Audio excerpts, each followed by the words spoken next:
Here we have Prabhupada walking with the devotees, and the gentleman to the right of Srila Prabhupada is Vasudev.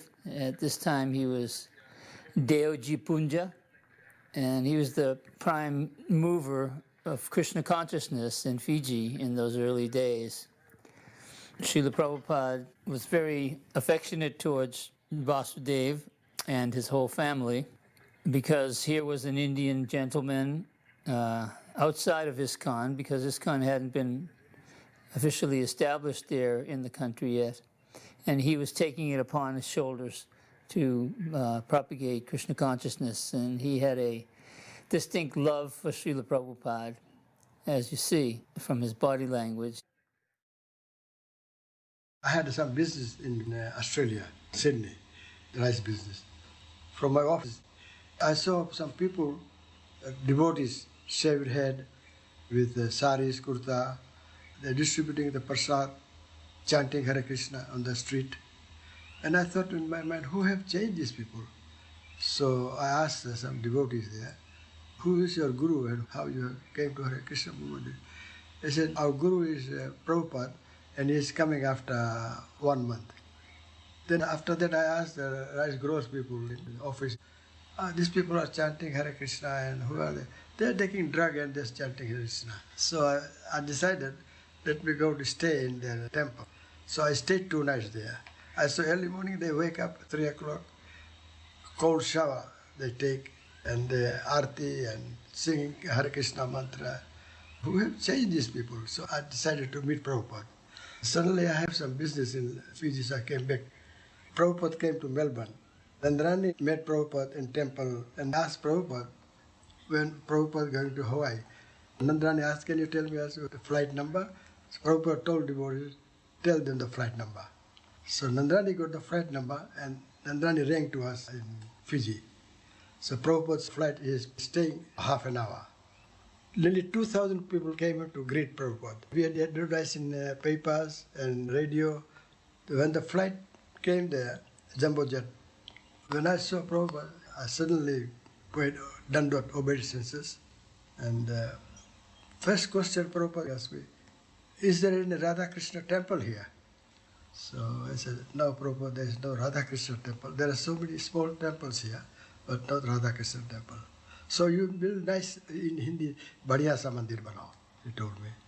I said, I'll try my best to build that temple. After 20-minute discussion, I paid obeisances to Prabhupada. And when I stand up, Prabhupada put his hand on my head. And I feel just like all my sins have gone. I began to cry completely. Prabhupada said, from today, you chant 16 rounds. And from that day, I start chanting. I used to wake up 3 o'clock and I used to chant 16 rounds every day. There was certain Indian gentlemen who had this awe and respect for Srila Prabhupada. Devotees such as Kartikeya Mahadevia and Mr. Shetty in Bombay. They act like old devotees from previous lifetime, old Vaishnavas that were reigniting their relationship with Srila Prabhupada in this lifetime. The unique position of Deoji, or Vasudeva, as he was initiated, was that he was the CEO of a very large and important many companies in Fiji. He was way up there in the elite of Indian businessmen. So he owned a chain of grocery stores. That was one of the retail businesses they had. And when the devotees were taken through the grocery stores, and we came to the butcher shop, and we were aghast, like, how is this possible? And when it was asked of Srila Prabhupada, well, what should we advise Vasudeva to do? Should we tell him that he should close down the butcher shop? And Srila Prabhupada said, no, he doesn't have to close the butcher shop at this time. See, this will come. We were just black and white, cut and dry devotees. We had no nuances in our approach towards Krishna consciousness because we were immature, spiritually immature, even at this so-called late date in our spiritual life, 1975. Prabhupada could understand that Vasudeva was in business. The business was well established in the islands for many, many years. And Vasudeva had his brothers and uncles and aunts, and his family was well immersed in this business. And for Prabhupada to say, no, you have to close down the butcher shop, that would be a point of controversy amongst the family members. Only Vasudeva at that time had fully embraced Srila Prabhupada. Prabhupada could understand that if Vasudeva became strong, if there weren't any preconditions put on his relationship with Srila Prabhupada having to do with his business, then eventually he would win over all his other family members. And as it turned out, most of Vasudeva's family members did embrace Vaishnavism. And some of them actually took initiation. Vasudeva invited him that next time when you pass from Nandi to Hawaii, next year you come and stay in Fiji. Stay in Fiji. Prabhupada says, I'll write to you when I can come. So Prabhupada wrote a letter to me. I'm coming 1975. He rang from Hawaii. Have you got the land? I said, no. Then I decided I got the land, so I'll donate this land to Iskcon. Build a nice temple. We gave a contract for $330,000. I didn't have any idea of how to build a temple. When I sent the copy of a plan to Prabhupada in Mayapur, Prabhupada says, why you build a dome in front? The architect said front people can see from the road. Now dome should be where the deities are. So we have to make so much alteration for that. And he said the roof should be concrete. For collection, Vasudeva used to go early in the morning, 6 o'clock, with a BTG in his hand and Prabhupada's photo there. As soon as they see Prabhupada's photo, someone gives $1,000, some $500, some $2,000. Within 2 months, I collected $40,000. And then we got some loan from bank. When Prabhupada first came, in the morning he was going for morning walk to Marine Drive in Lautoka. And after coming from morning walk, we had Guru Puj. His first program in Natambua Hall, Lautoka. And the whole was full with people. Upstairs, downstairs, 2,000 people was there. Prabhupada gave lecture for 20 minutes in English. So Vasudeva requested, many Indians are here who don't understand English, so can you speak in Hindi? So Prabhupada gave same lecture in Hindi. And then he gave one program in Nandi, Ramakrishna Mission, and one at Ba.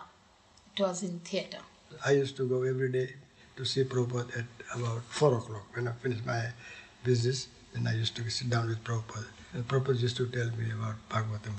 We used to talk to each other. Once he didn't come, so after lunch and rest, he rang to call Vasudeva. Then we were sitting in the veranda. And one devotee was there, Sajjanashri. He asked Prabhupada that local people say that Kaliya is here in Fiji. And Prabhupada asked, are there any wild creatures here, like wild lions and serpents? And he said no. Then he said, then Kaliya must be, maybe here. And after that he changed name to make Krishna Kaliya temple. Some of the Hindus had said that this is Kaliya, who has come to Fiji when he was banished from the waters of the Jamuna, and that this big snake was living up in a big lake up on the top of a mountain where nobody went. And in Fiji, there's no snakes. So they told Prabhupada that. And Prabhupada said, yes. He said, then it is possible, because where there's the big snake, there's no small snakes, because the big snake will eat the small snakes. So one devotee, he took up the challenge to go to this lake. According to the superstition, if you went to this lake, you wouldn't come back or you would become insane. But not many people know how to get there. So he had to get a guide. And so we paid this guide some money. And he was a little bit reluctant, but finally he agreed. So they started to hike up there, and a big storm came up, big typhoon. winds were blowing, trees were knocked over. So the guide became spooked, and he said, no, this is the sign we're not supposed to go. So he abandoned him. So the devotee thought, well, I'm going to do it. So he didn't know how to get there, but he still tried to persevere. But the storm became too violent, and he couldn't do it. So because of that folktale, Vasudeva established the Krishna Kaliya temple. And it's a unique deity of Krishna dancing on the head of the Kaliya serpent. Then the next trip, Prabhupada came in 1976. Yeah, so lay foundation. To lay foundation. Yeah. At that time we got initiation. Yeah. I told Prabhupada, my brother Bhuvan will take initiation. Yes, you three. So next day Prabhupada told Parindra Das, make it ready, yagna, and I'll give initiation. He asked Prabhupada, I want to take initiation from you. Prabhupada said, okay, save your hand. So myself and both save hand and we got ready to take initiation. After initiation, the next morning, Prabhupada called us in his room and gave second initiation next day to both of us. But before, Bhuvan says, I'm drinking tea, Prabhupada. From today you leave tea, tomorrow don't take tea. And Bhuvan said, I'm chanting other mantra also, Prabhupada. He says, this Harekrishna mantra will conquer that. Prabhupada gave him initiation. And he presented first mala to Vasudeva Prabhu, then to me, and then to Bhuvan Mohan. Upendra went to Fiji first, about a month before I arrived. And I believe it was September 1970. We were in Suva. People used to call us Mr. and Mrs. Swamiji, which we thought was very funny at that time, you know, because we wore our yellow dhoti and sari. When we were in Fiji, an Indian family had given us a small Lord Nrsimhadev deity. I still have him. He was always our deity who presided over our center and our preaching there in Fiji. He was the first Nrsimhadev deity that appeared in our movement. You know, so that was very significant. He was given to us soon after we had arrived there. On Sundays, we had a feast, and our place would be packed with Fijian people and Indian people. So they took very enthusiastically to the feast. Upendra always wrote to Prabhupada about the difficulties that we were running into and the criticisms, and one of the sadhus next door wanted to chant Hare Rama first instead of Hare Krishna first, and Prabhupada just, you know, wrote back and said, well, if he insists on chanting Hare Rama first, what is the harm? You know, he's still chanting. And part of it was a criticism about the color yellow for our dhotis and saris, and Prabhupada answered back that usually white dhoti and colorful saris are what's worn in India, but when someone's engaged in preaching activities or devotional activities, they may wear yellow, and your life is always involved in preaching activities. So you may put on a white dhoti if you like, if you want, that is fine. He was always instructing us every step of the way. Upendra would write him letters 2 or 3 times a month. So he was our guiding force all the way through. We really took to heart and felt like we had been given a responsibility to follow Lord Chaitanya's prediction that in every town and village there would be chanting of the holy name. So we literally went to every little village that we could, and often we're hosted in a very humble place, ancient temples of Narayan or Kali or whatever, but we would hold a program and all the villagers would come. There would be simple prasadam. Then we'd go on to another village and make our rounds. We went to Lotoka. We had met Vasudev's father, who was a very elderly man at that point, and his 5 sons, of whom Vasudev was one of them. His father was a very devotional man and was always wanting to help in any way he could. And then we heard later how Vasudev had come around to want to know more about Krishna consciousness and follow Prabhupada. And it was very exciting for us to see that from our humble beginnings, that Vasudev was going to take up the mission and carry on Krishna consciousness there under Prabhupada's supervision. When we arrived in Fiji, I remember it was practically 1 o'clock in the morning after our flights from Australia, and it was Ekadasi. Of course, there was no temple then. We were staying at one Indian family's house, and they had prepared prasadam for all of us. And of course, it wasn't Ekadasi prasadam, but Prabhupada just said, it's okay, and that was it. So we took prasadam. So then we went to bed around 2:30 or 3 o'clock. So then, as Prabhupada did everywhere, when the sun was ready to come up, Prabhupada was ready for his morning walk. And that was always the case. It didn't matter how much Prabhupada was traveling, if he stayed in a place for 2 days or 2 weeks. As soon as Prabhupada got to the next place, he set his watch and he set his body, and he just continued on. There was never any question, jet lag. The word didn't exist with Prabhupada. It wasn't something anyone talked about. Prabhupada never exhibited it. We went out on the morning walk, and he would walk as quickly as he did everywhere for about an hour to an hour and a half. And then we had a program. Prabhupada always had a morning program, and he spoke. And then we had prasadam. And then Paramahamsa and I, we were just waiting for the opportunity to sleep again, because we had only had like 3 hours of sleep, and for us that was just really difficult. And we were hoping after breakfast Prabhupada would take a nap. So I brought Prabhupada his breakfast, and then when he was finished I came and took everything out, and Prabhupada laid down.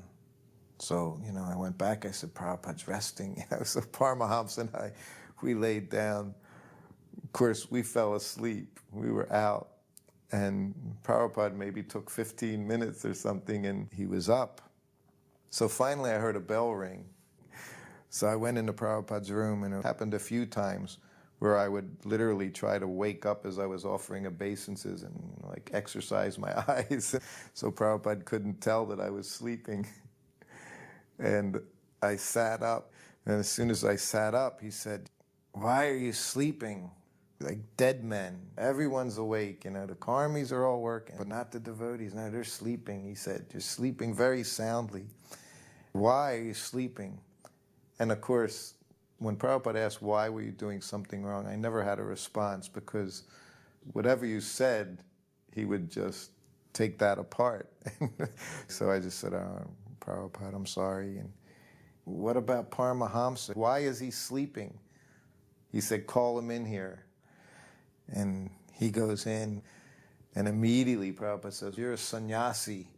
Your business is to minimize bodily demands, minimize sleeping, minimize eating. He said, why are you sleeping?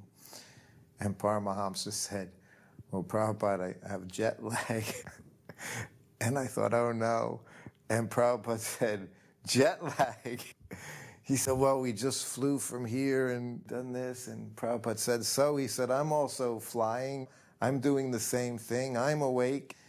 And then he said, all right, go on. Go sleep if you want. So we'll go back to the room. And of course, we wouldn't sleep. And sometimes 5 minutes would go by, or sometimes a half hour, and he'd ring the bell again.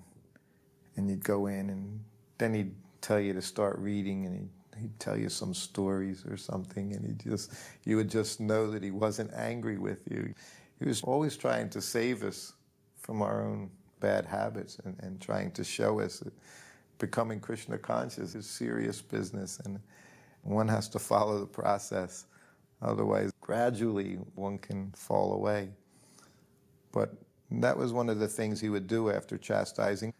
He would always have a way of being extra special nice a little later on, and then we knew that he loved us so much.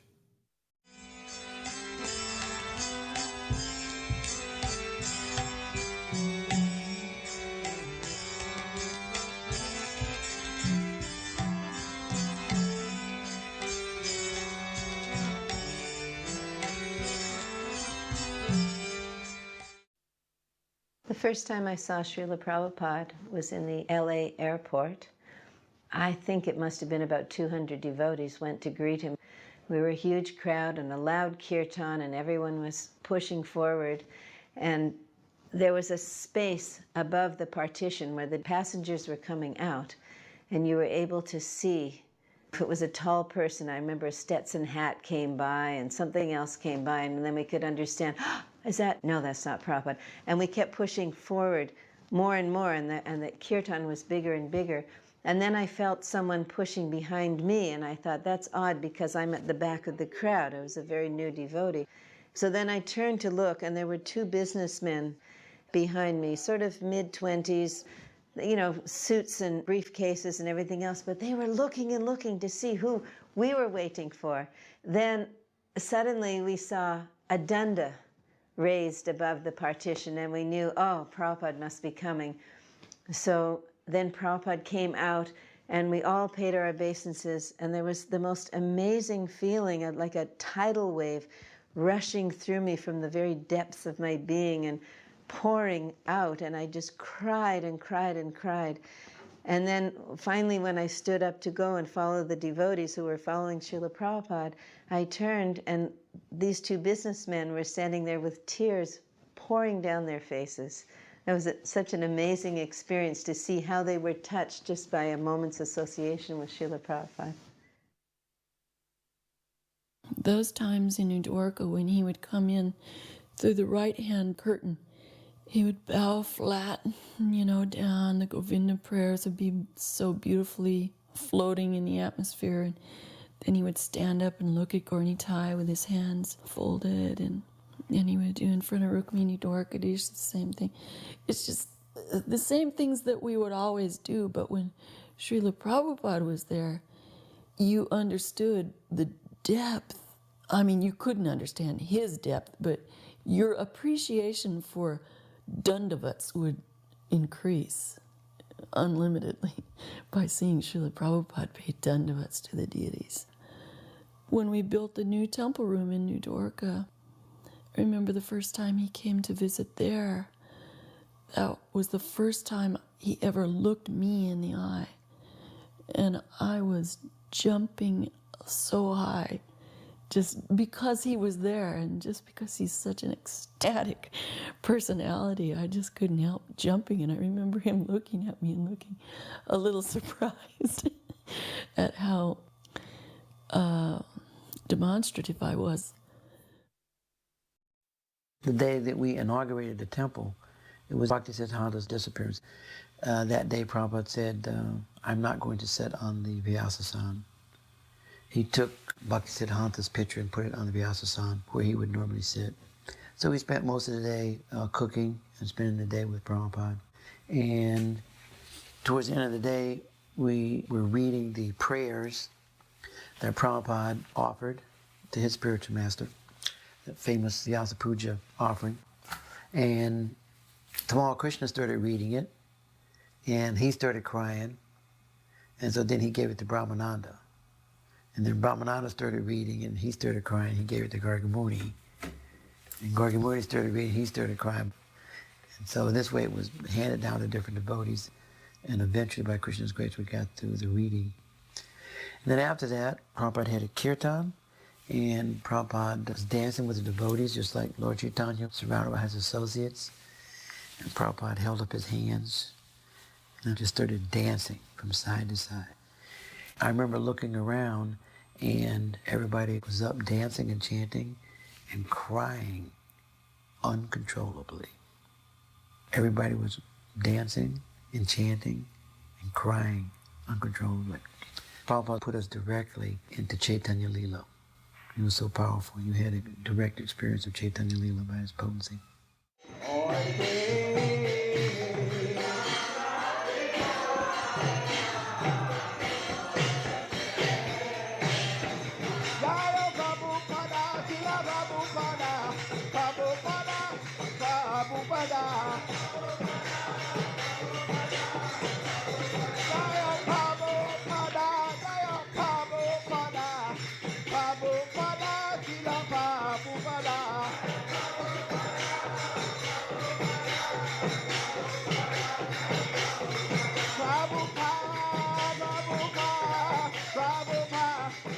Prabhupada.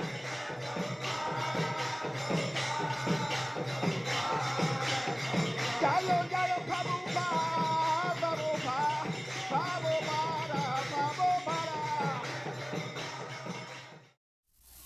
We simply follow the predecessor's instruction. That's it. Our movement is very easy because we haven't got to manufacture something. Nowadays, a lot of devotees like to speak of Prabhupada as being very soft and compassionate. There's no doubt about that. But his compassion often would manifest in the most determined, focused way. He was the personification of the expression strictly business. He had a mission to do, and left no doubts that he had a mission to do. And he expected his followers to be his assistants in his mission, and he would thank them for that, for helping him to please his spiritual master. If you will simply print and distribute my books in every language of the world, all over the world, automatically Krishna consciousness will spread. That was spoken in Los Angeles. I never forgot that. It was like the master stroke for ending all kinds of speculation. Prabhupada just laid it on the line. It was not that the Iskcon leaders were fanatical. It's just that Prabhupada laid it all on the line, and this is what he said. What could we do? Except try to fulfill his desire the way he said it would be fulfilled. That was our only value. Back then, devotees knew our only value is to just try to fulfill Prabhupada's desire the way he wants it fulfilled. We are receiving the transcendental knowledge through Guru Parampara, succession. So we have to simply take instruction from Guru, and if we execute that to our heart and soul, that is success. That is practical. I have no personal qualification, but I simply tried to satisfy my Guru. That's all. My Guru Maharaj asked me that if you get some money, you print books. Prabhupada was teaching us the Sri Upanishad in the mornings. We could barely do anything. I mean, at least certainly myself. And the Sanskrit was just a blur, at least to us. And Prabhupada was teaching us the Sanskrit. And he would offer his obeisances before the three altars, and when he would sit down, we would all bow down. And then we would come up and we would chant the mantras. And only Jayatirtha really was learning them, and a couple of the devotees. And after maybe a week of this, he could tell we weren't taking it seriously. Prabhupada said, I am writing these books for you. You have to know these books. He said, if someone stops and asks you, can you read this, the Sanskrit? And you say, no, no, I'm not reading, I'm just selling. Prabhupada said, what is that? I'm writing these books for you. And it was just pleading with us, so then we took it very seriously after that to learn the Sanskrit. Yes. So I took up this from his mouth, that he's very fond of books. And he told me personally that if you get some money, print books. Therefore I am stressing on this point. Where is book, where is book, where is book? So kindly help me. This is my request. Print as many books in as many languages and distribute throughout the whole world. Then Krishna consciousness movement will automatically increase. The dance troupe portion of the Vaikuntha Players was in town, and they asked me to do musical accompaniment for a special showing, The Killing of Pralambasura, in the old temple room, only for Srila Prabhupada. There was narration from the Krishna book, and they acted out a dance drama pastime. So only Srila Prabhupada, his servant, and maybe one other devotee were in the temple room at the time. And I sat at Prabhupada's lotus feet with a mridanga, singing different bhajans to accompany the pure dance segment of the dance drama. And occasionally I would look up at Srila Prabhupada to see his reaction. And when Lord Balaram killed Pralambasura, striking him with his fist, at that moment I looked up at Srila Prabhupada, and his mouth dropped open, his eyes got very wide, and then he began smiling and laughing, and you could see he was totally immersed in the pastime, and he really expressed his appreciation of how hearing the pastimes was so important.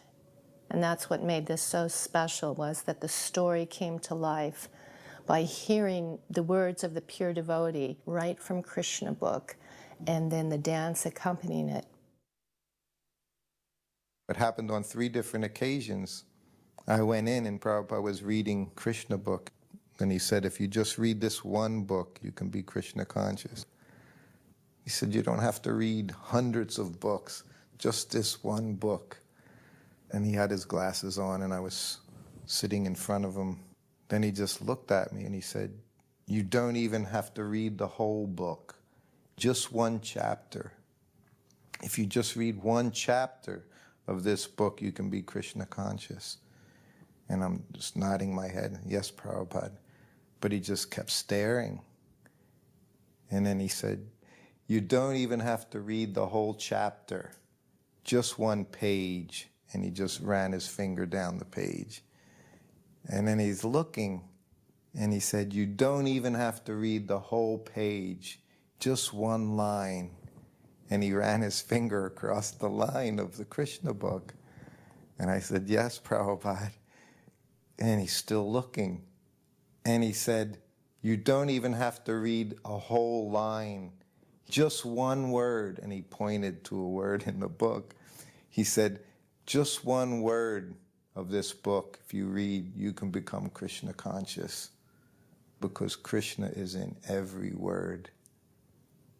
And then he put his head back down into the book, and I offered obeisances and I left. But he said that about 3 different books to me over a year. If you just read this one book, once it was Nectar Devotion, once it was Bhagavad Gita, once it was Krishna book. But he said, any one of these, if you just read this one book, you can be Krishna conscious.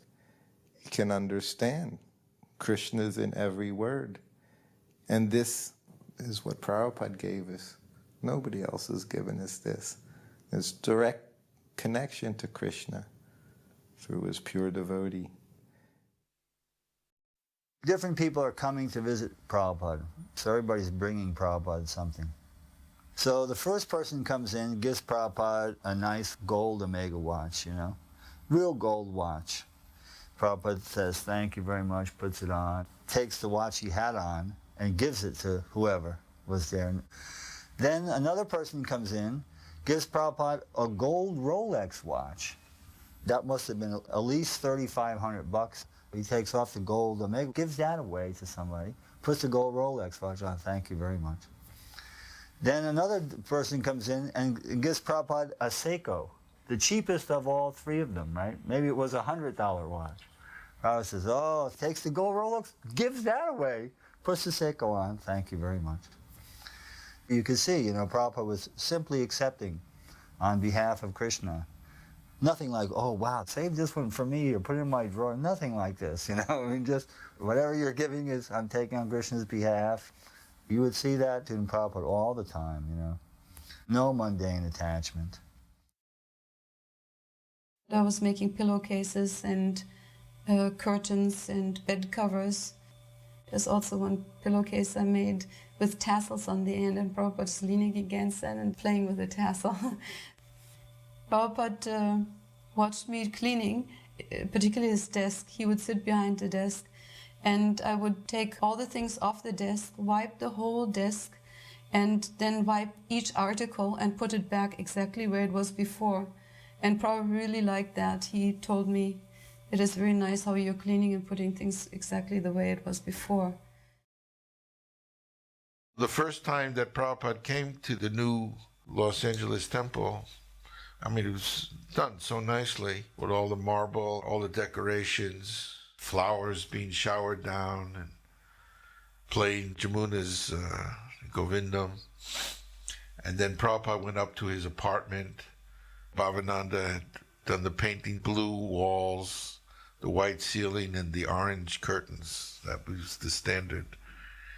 It was so nice with the incense. And I said, Prabhupada, this is heaven. And Prabhupada looked at me and he grimaced. He said, heaven? This is Vaikuntha. There is a big difference between heaven and Vaikuntha. And Bhaktivedanta Thakur stated that he was leaving this planet with his work unfinished. Then let us finish. We are descendants of Bhaktivedanta Thakur. So he kept unfinished so that we shall get the chance to finish it. That is his mercy. He could have finished immediately. He's Vaishnava, he's all powerful. But he gave us the chance. It is Bhaktivedanta Thakur's mercy. The air carries different flavor of the physical elements. This is probably the most intimate scene we've ever filmed of Srila Prabhupada. Vishaka was doing the recording of the sound and I was shooting the 16mm camera. Really the reason we got a chance to film this scene goes back to the Gurpurnim Festival of 1974, where we premiered the first Iskcon film documentary, The Harekrishna People. Srila Prabhupada appreciated that film and encouraged us to make more films. I thought at that time that I would eventually want to make a documentary on Srila Prabhupada's life. So I asked him if that would be possible. And his reply was, what is the need? And I said, in the future, people will want to know who started the Hare Krishna movement. Srila Prabhupada thought for a moment and then gave his consent to make the film. We didn't have a script at that time. I just thought we should film Srila Prabhupada in as many different situations as possible. So in the summer of 1975, Srila Prabhupada came to LA, and we shot more film during that week than I think any other period of time. I was most nervous shooting this scene of Srila Prabhupada translating, really in fear of disturbing him. But we can see that he was totally absorbed in his translation. And I don't think anyone else could have done that, to have a large 16mm camera pointed at them, at the same time being fully absorbed in their work. And it really must have been a distraction for him because we had set up lights inside, otherwise there wasn't enough light. And actually at the end of this scene he looks up and speaks to me. And at that point I panicked and immediately turned off the camera. So it was just definitely his mercy that he allowed us to film so many different varieties of scenes during that time in Los Angeles. I stayed in LA from 73 till 76, and whenever Srila Prabhupada was visiting, I would rise very early, sometimes at 1 o'clock, 1:30 was normal, and I would go behind the temple. And there was an alleyway behind the LA temple. There was a laundromat that the devotees used, and it was dark and creepy at night. But anyhow, I went there, and standing behind the temple, you could look up at Srila Prabhupada's quarters, his darshan room window, and he was always there, no matter how early I got up. He was always already sitting there, and sometimes I could hear him softly chanting japa. It's mostly summer there and the windows were open, or quite often I would hear him translating. And I would chant my japa softly down there and think that I was protecting Srila Prabhupada because it was a dark alley and he was silhouetted in the window. You could see him, and I was always afraid someone would come. You know, it was the time of John F. Kennedy and Martin Luther King, and these people had been shot. So I used to get up early and chant there and protect Prabhupada. But it was nice because I felt like it was a little time with him. I could hear him translating or hear him chanting. Srila Vishwanath Chakravarti Thakur gives in this connection a description of difference of the Supreme Personality of Godhead and ordinary living being.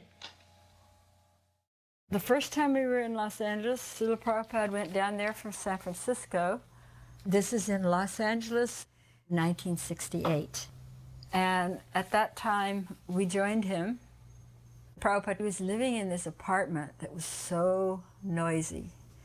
There was a guy who liked loud music at night, which was disturbing to Prabhupada. But one of the things that happened there that's very nice, Prabhupada had started teaching us up in San Francisco. This is just after he returned to America. We had expressed a desire to learn Bengali and Sanskrit. So every day we would come into his room at a certain time, and he would recite the alphabet, and we would recite it after him. And then he would talk about it. I really wanted to be able to read Chaitanya Charitamrita, but I couldn't because I didn't know the language. So Prabhupada taught me one verse from Chaitanya Charitamrita, which, by the way, was not printed at this time. Remember, there's only his big Chaitanya Charitamrita, which was always open every morning when I cleaned his room. That's what he would read in the early morning times, was his Chaitanya Charitamrita. I would find it open. It was beautiful. It just glowed. And I would clean it very nicely, and I would wish that I could read it and everything. He knew that I had this affection for Chaitanya Charitamrita. And so he taught me a verse from it. And he would ask me to sing it every day. Sri Krishna Chaitanya Nityanando Shahodito Gora Daye Pushpa Banto Chitra Shando Tamonito. And he explained that the meaning of this verse is that normally the sun and the moon don't rise together. But in this case, both the sun and the moon have arisen over the land of Goda. And they're Lord Chaitanya and Lord Nityananda, who are just like the sun and the moon, and they're dispelling all the darkness of the world. And every day he would say, Govindasi, have you remembered that verse? And I would sing it to him. I never forgot it. And he was so happy. He was so delighted. So then we went down to LA, and many times he would ask me, have you remembered that verse? And I would sing it to him. He loved it. While we were in LA that time, this is the first time, we would sit at the kitchen table and write the letters. We were learning the alphabets of Sanskrit, Devanagari. And one time Prabhupada came into the room, and he looked over our shoulder at what we were doing for a few minutes. And then he said, Krishna does not need our service. He simply needs our love. He simply needs to see we're trying to serve him. Just like the teacher may see that the child is making scribbles, but he sees that the child is trying, so he feels happy. So it's like that. Krishna doesn't need anything from us, but he wants our love. He wants to see that we are trying to love him. It's a very profound instruction. And that was a very sweet time. I was working on the cover of the Gita, the original Gita, the purple one, and he was supervising it. It was a universal form.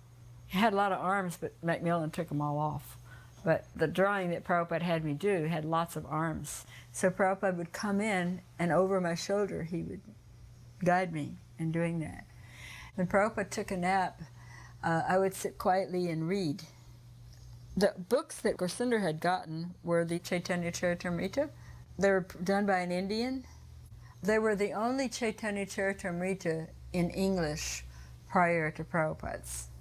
7 skinny little books that Gursinder had bought at some Indian store in New York. It wasn't Gaudiya Math. It was a translation by some scholar, but they were nice. They were better than nothing. And so I used to sit on the floor and read them while Prabhupada was resting, because we didn't have any books. Just remember, the Gita hadn't been printed. There was only the 3 volumes of Srimad Bhagavatam. So I would sit and read them, and Prabhupada could see how much we liked them. And that was when he decided that he would translate Chaitanya Charitamrita. And Gursinder was learning Bengali, so he would do the transliteration. He would give me a tape every day, and I would transcribe it. If you look in the front part of Chaitanya Charitamrita, some of my friends have requested me to do, it's because we were so eager to have Chaitanya Charitamrita.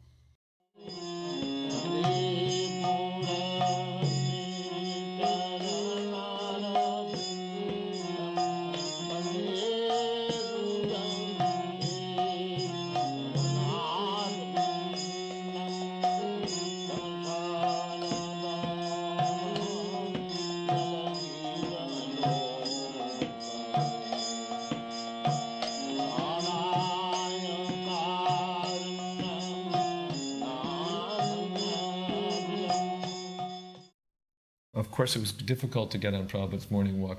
The scene that stands out in my mind is 1 or 2 cars parked in that alleyway next to Prabhupada's quarters on Watseka Avenue. 2 cars ready to go, packed, just packed with the most competitive sannyasis and senior devotees who would do anything to get on that morning walk with Prabhupada. And if you weren't in that top echelon, it was pretty tough to get on those walks. But anyway, somehow or other, from the lower echelons, I did get onto a couple of them. One thing I remember is just how much Prabhupada walked and how fast Prabhupada walked. I was so grateful to be on the walk, and then I was so exhausted trying to keep up with Prabhupada and the devotees. It was really quite something. Prabhupada had become very disturbed. He had learned that his manuscripts that he had written through amazing sacrifice of sleep, he stayed up at night and dictated his books. They had been sent in to our New York BBT office, and they had not done the production. He had written so many books with commentaries, and they were just lying there. So Prabhupada had flown into Los Angeles, and it was a very tense beach walk. He was discussing how important it was to publish these books, and how upset he was that they were lying there, and he was demanding that they be published right away. He then asked, how long will it take? So Radha Ballava from New York was there, because he had been the production manager.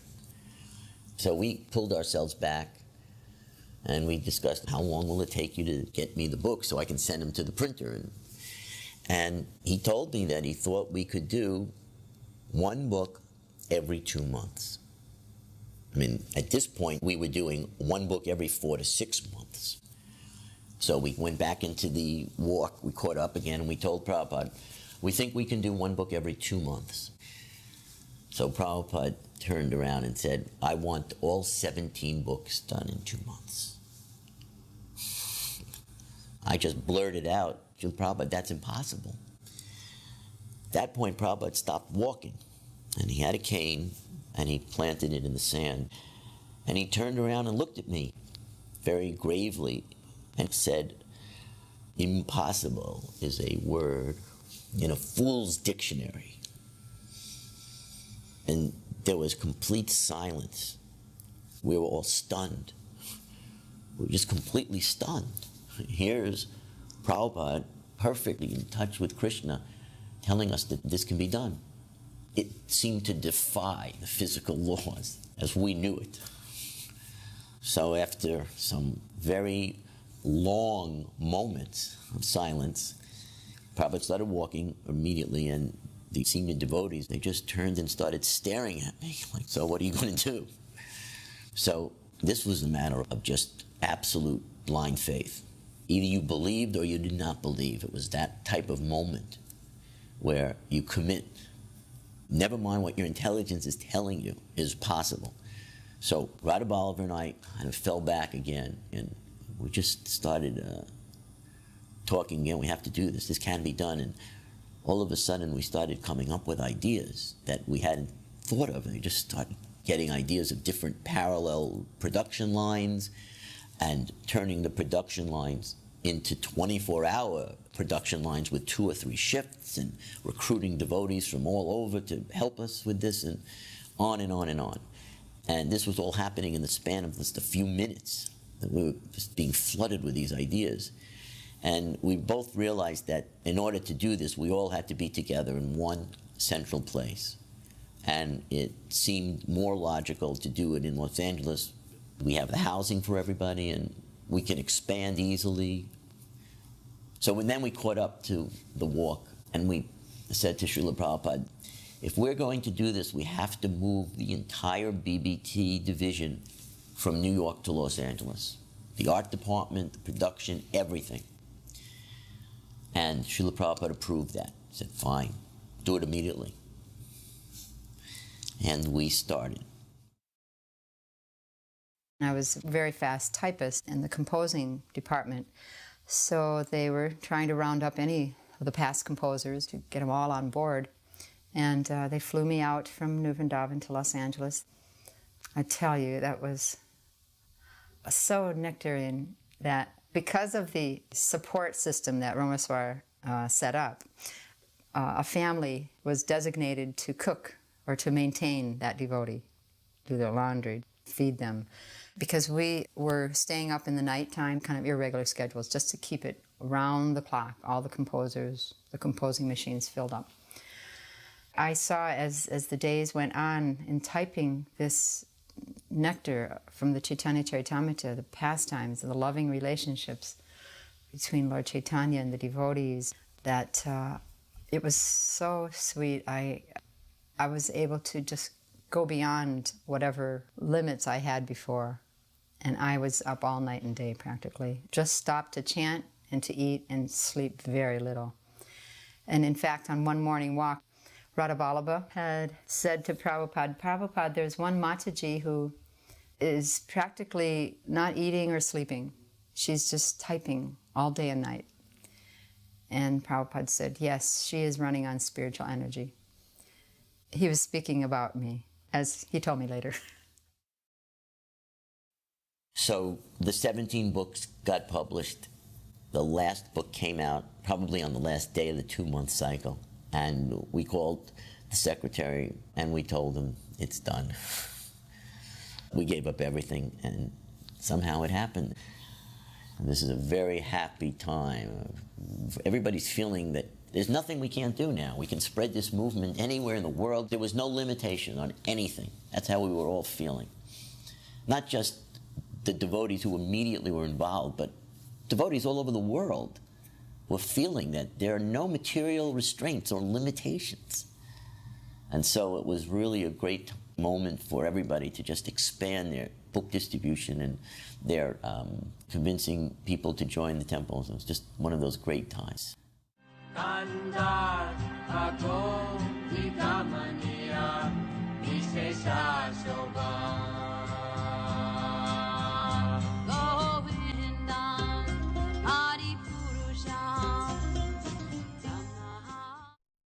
There was such a innocence, enthusiastic innocence that made everything very, very beautiful. And I just remember at all the programs, everyone would come with so much enthusiasm and excitement, all cleanly, freshly showered with beautiful fresh tilak. Prabhupada's presence was so powerful that he actually transformed us physically, not just in the heart. When I look at pictures in the BTG from that period, everybody looked very, very beautiful. So that was a very, very special time, how he infused us. And actually, when I first came to the temple in Brooklyn, I was attracted by the love that the devotees oozed out. You know, they were so welcoming and everyone wanted to serve. It was like a privilege. Like even at the offerings, especially the 4 o'clock offering, there would be pies and cakes and cookies and ice creams. And if you stood there like 10 minutes before the offering or something, there would be like 15 women coming from different parts of the community with their dishes to be offered. It was like in the Stories of Krishna book. So Prabhupada's influence when he was here was like that. It just was very enlivening. And he was just directing us towards Krishna, really, not towards himself. When I think on all the other gurus that I met before Prabhupada, no one directed you toward Krishna, they directed you towards them.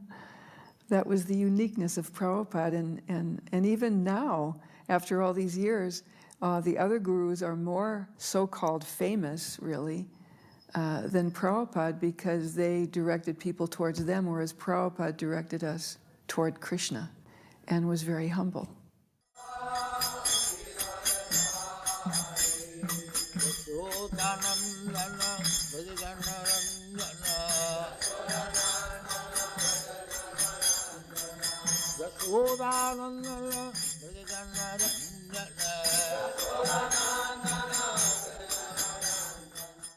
Srila Prabhupada gave some wonderful classes.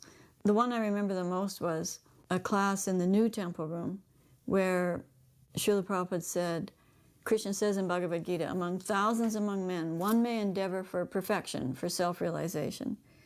And out of many thousands of such men, only one may know me in truth. And so then Śrīla Prabhupada looked around at the temple, and the whole temple room was packed, and the whole balcony was packed. I was sitting up in the front of the balcony so I could see clearly. And Śrīla Prabhupada was looking at all of us, and he said, so does this mean that only a few of you are going to become Krishna conscious and be with Krishna? He said, no, every one of you can be with Krishna. Every one of you can know Krishna in truth. You have come to Krishna after past lives of making progress in spiritual life. But Śrīla Prabhupada was saying that when we come to Krishna consciousness, we take up where we left off in our past lives. So someone might come and they might struggle with the very simple things, even after years. And someone might come and they might very quickly become a very advanced preacher or have wonderful spiritual realizations right away. And Śrīla Prabhupada explained that that's because of past development in past lifetimes. But Śrīla Prabhupada was saying that every one of you can be with Krishna.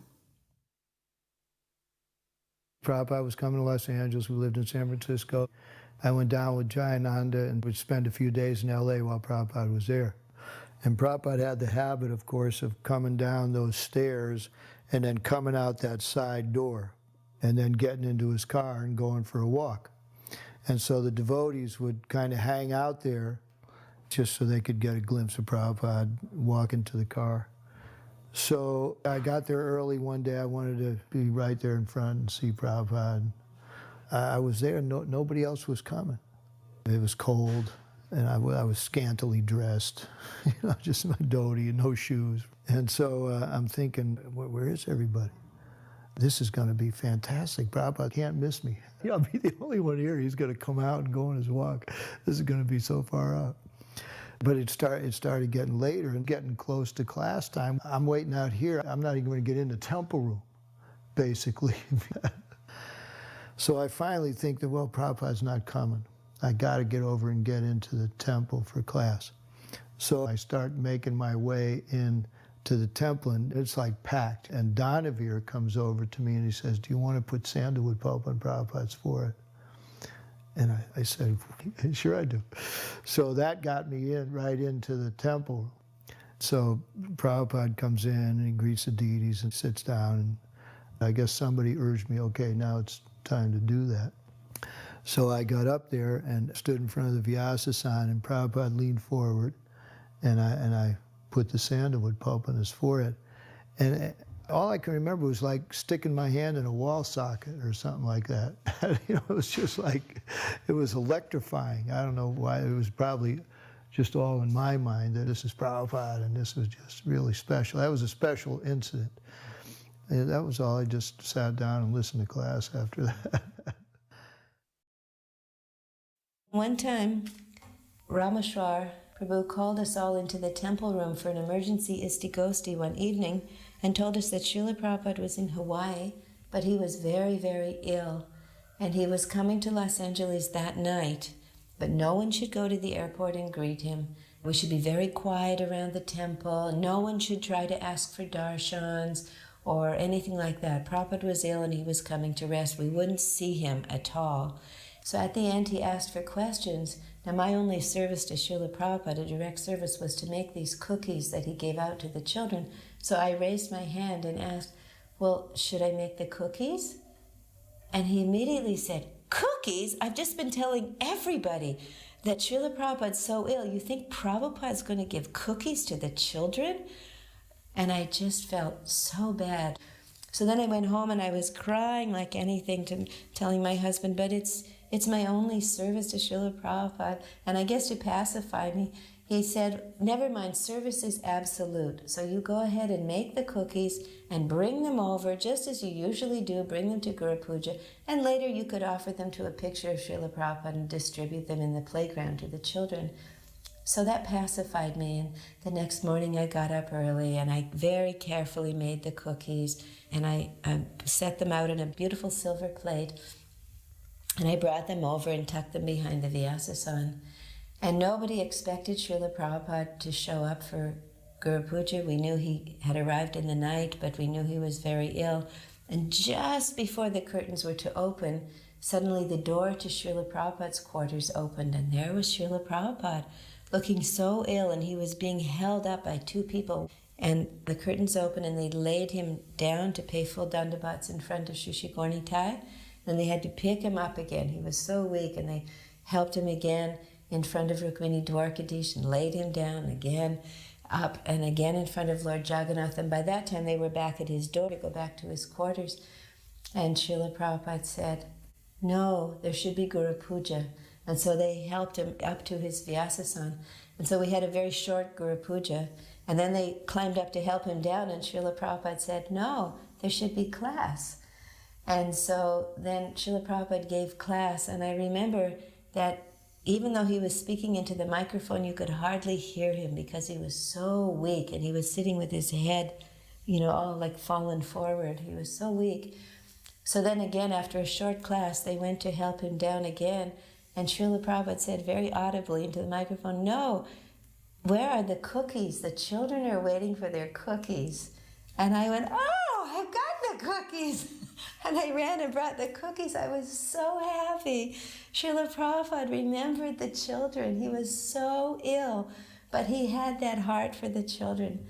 And ill as he was, he waited till every last child, he'd given each one personally a cookie, and then he broke up the rest. By that time there was a huge kirtan, and he threw the rest of the cookies out into the crowd of all the dancing brahmacharis, and everybody just went wild.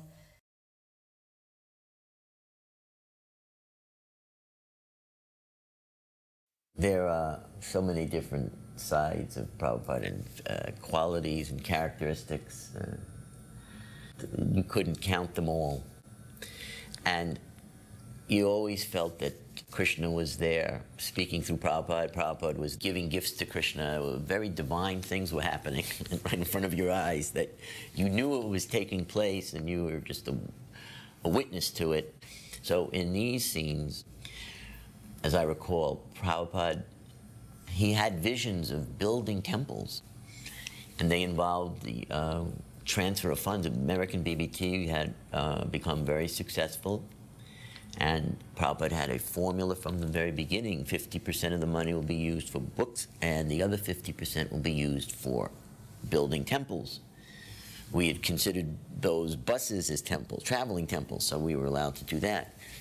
But Prabhupada had this great grand vision of the whole world and the future, and laying the foundation for the movement throughout the world. And so he would, out of this vision, direct, in this case me, to understand what he wanted and understand where to transfer money, how to account for it, make sure it got to the right place and was used for the right purpose. And so some of this was done in correspondence, some of it was done in phone calls, and some of it, when I was fortunate enough, was done in person. When devotees requested Prabhupada's help to buy a farm, sometimes then the money would come from BBT. We were sending a lot of money to Mayapur, and we were sending a lot of money also to Bombay. So Prabhupada's vision was so all-encompassing and global. We didn't know what was going to come up next. We just knew that he had already seen everything, and now it was just unfolding, and he was letting us in on it, step by step. That's how we experienced Prabhupada building up the movement. I wouldn't even use the word business because it just doesn't do justice to what was really happening.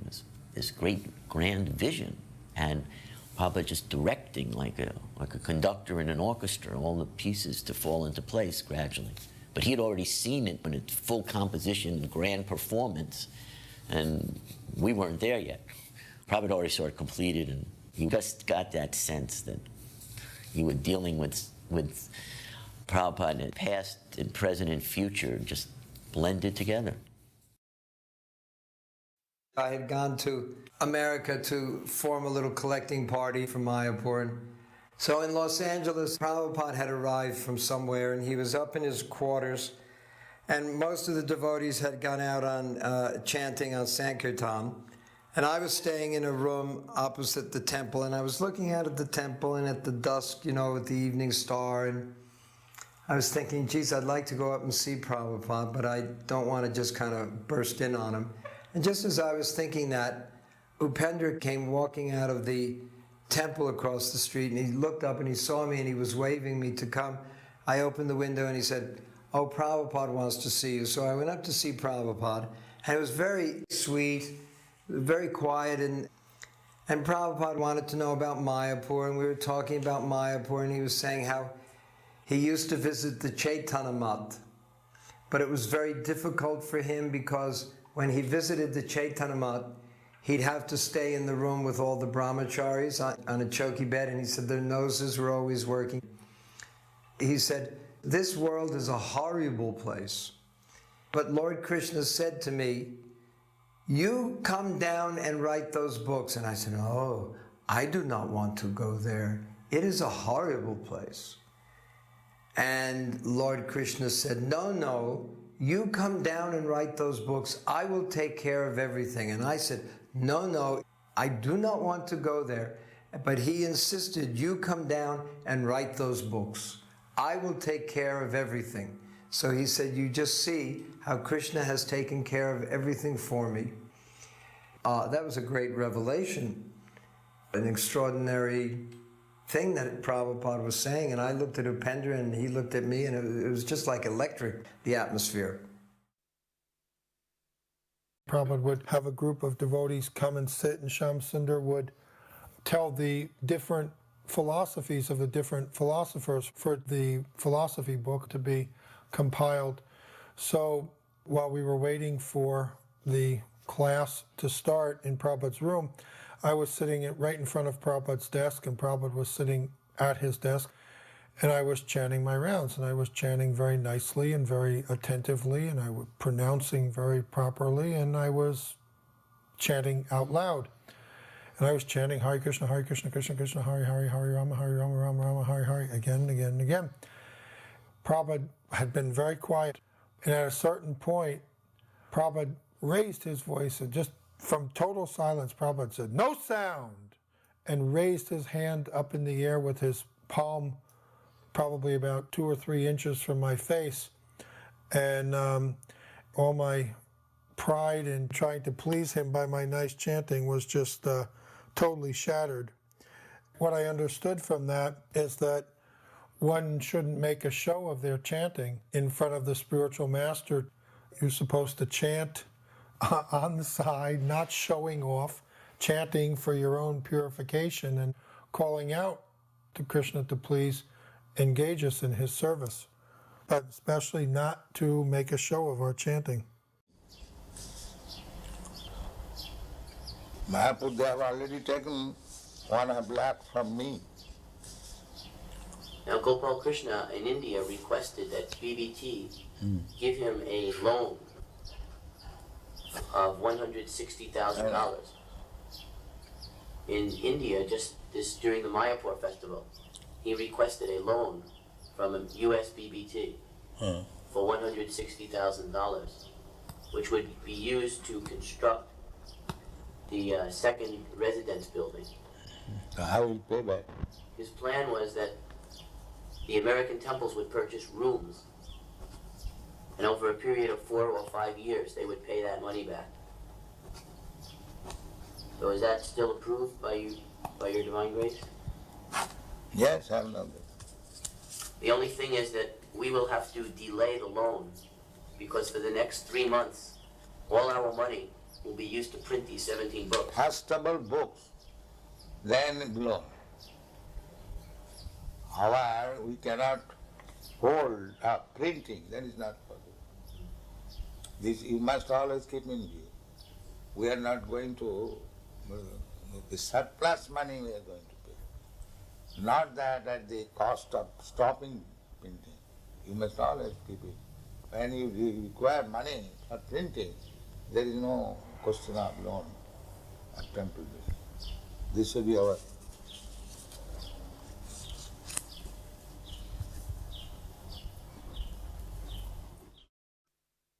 I had written an article for Back to Godhead magazine about how we're not the body, very basic philosophy. And the editors thought that the written part of the article was fine. They didn't have a problem with that.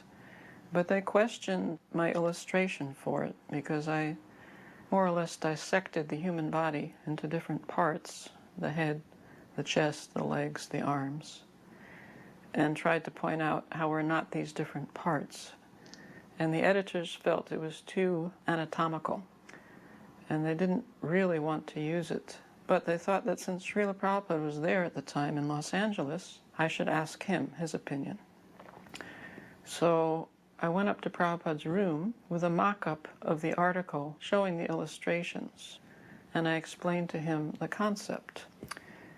And I didn't get the answer that I was looking for, either yay or nay, but I got something far more valuable, because I saw that although Prabhupada had thousands of disciples and dozens of temples all over the world, so many responsibilities, he gave his full undivided attention to this one teeny tiny little disciple and teeny tiny little article, 3 or 4 page article. It was like nothing else existed for those few minutes. He was fully present to this question that I was asking, and he was unhurried. He was not going to make a quick decision, but he really looked at the illustrations and thought about it. And on top of that, he was very thorough. He felt he couldn't make a decision about the graphics without also reading the text that went with the graphics. So it was a great lesson for me in terms of making decisions in Krishna consciousness. It's not a snap decision, but it is a meditation to see Prabhupada's mindfulness and his presence and his focus and his thoroughness and his thoughtfulness, even for a small question that's put before him. Later on, this article was published in the September 1975 issue of Back to Godhead magazine. The illustration with all the different bodily parts wasn't used, but instead a painting by one of the devotees. The artist had a meeting with Prabhupada in his quarters, and at that time, Bharadwaj was having all the artists take drawing classes where the model would move around and run around in the middle of all the artists and then run out, and then the artist would have to remember and then draw it after.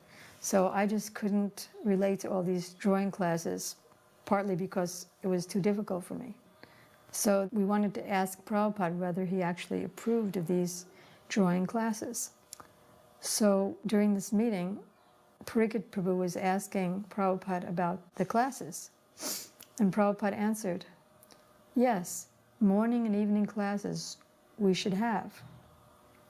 So Ramaswar said, no, Prabhupada, we mean the drawing classes.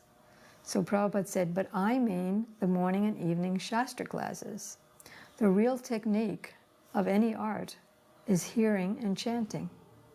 It doesn't matter what else you do for the rest of the day, but you must attend the temple classes. Then, by advancing in Krishna consciousness, the Lord is in your heart and He'll give you directions how to do your art.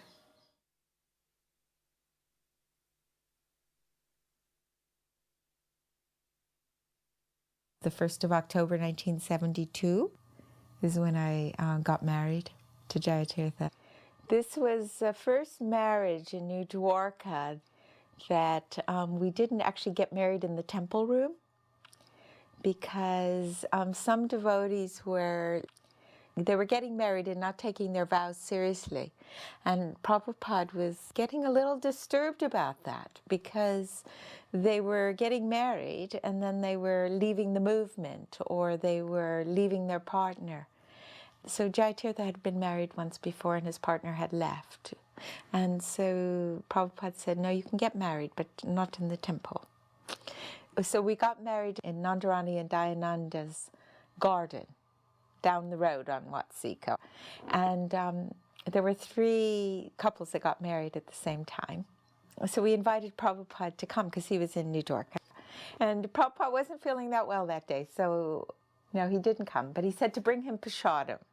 So we had the wedding, and then Jaitirtha and I went in to see Srila Prabhupada in the garden. And so I came in my pink sari, you know, tied together, as one is, you know, straight off the fire sacrifice, you know. You come in and we had the prasadam and everything. And Prabhupada was giving all these lectures, I just remember, about a beautiful wife is the enemy to the husband. Prabhupada had a wicked sense of humor, though. So anyway, I was bringing the plate in, and we had all the gopi dots on, you know, everything was in order, all beautifully attired. And Prabhupada was sitting on his chair in the garden, and Prabhupada looked up and he said, "Oh, she is beautiful." And then he winked at me, and I went, "Oh no, I'm already an enemy." I didn't say that, that's what I thought. And then Prabhupada said, "Oh, come, sit down," you know. And so he brought in the plate of prasadam, and then he took the drink, and it was an almond drink. And he took a sip of it, and I can still remember him with his little finger up in the air, you know how Prabhupada did in his silver goblet. And then he looked down at the plate, and then he said, "And she can cook." And then he used to move his head from side to side, you know, like, acha. But it was just the sense of humor Prabhupada had at that kind of really important day in my life. It was just so warm and loving, and it was like he was my father. I remember one time we were in the garden, I asked Prabhupada about chanting fast, japa. And he said, yes, you can chant Harekrishna, Krishna Krishna, Hare Hare, Hare Rama, Rama Rama, Hare Hare, but you must hear all 32 syllables. He demonstrated. And then he said, Haridas Thakur was chanting fast. He was chanting 333,000 names. So he asked how many rounds that was. Karandar calculated it was 192. Then Prabhupada said, so if he was chanting 5 minutes per round, how many hours would that take? And Karandar said 16. So I said, yes, he was chanting 16 hours of japa. If you do not know the art, and if you want to do some benefit to the others, then that is cheating. Suppose a physician, he does not know what is the medical science, and if he wants to become a physician, that is cheating. Quack.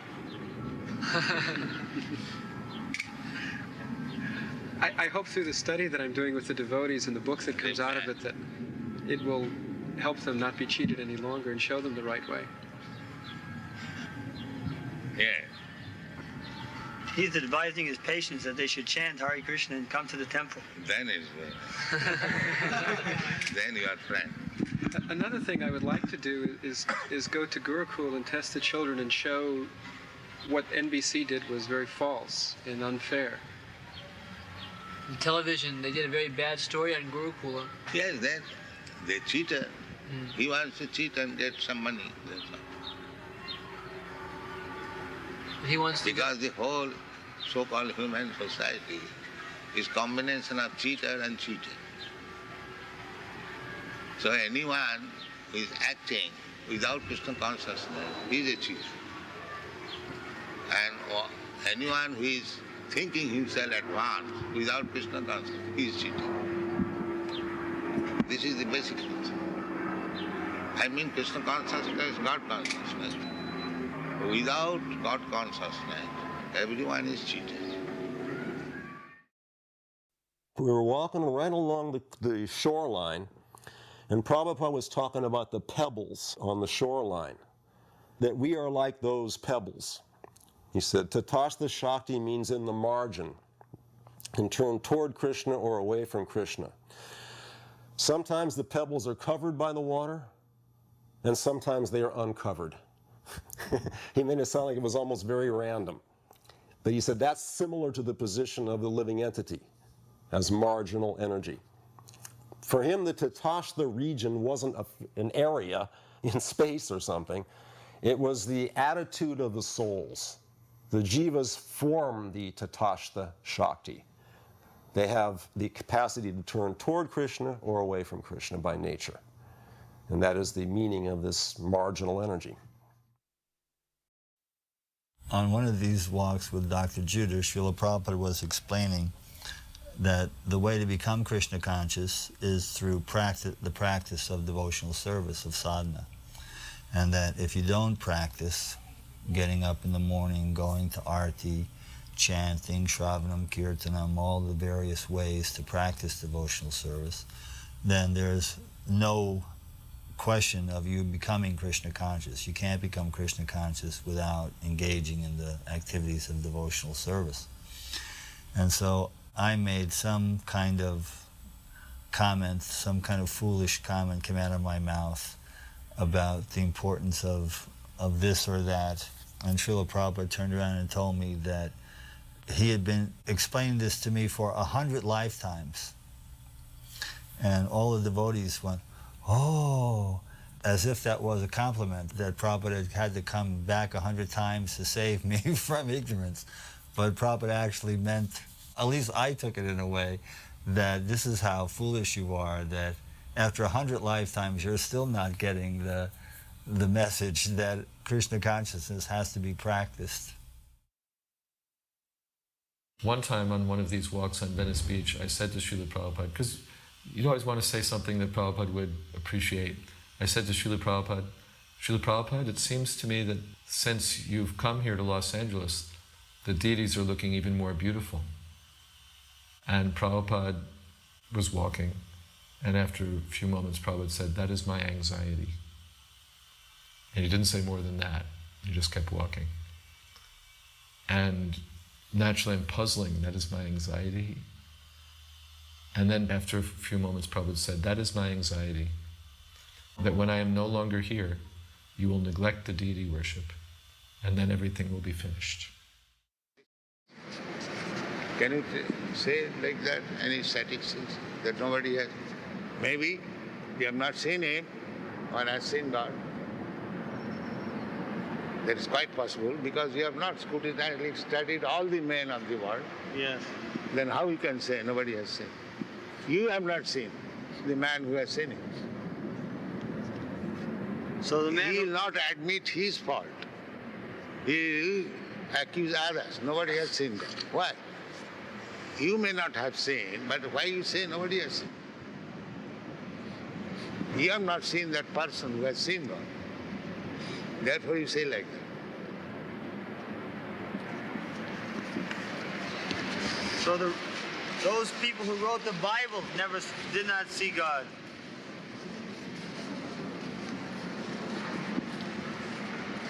That is, when God is canvassing, here I am, Krishna, they will not see it.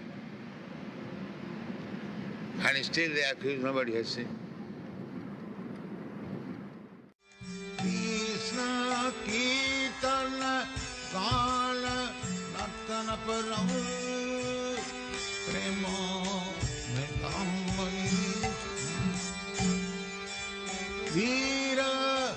Veera Jana Priyavu Priyakaro Mema Pujitavu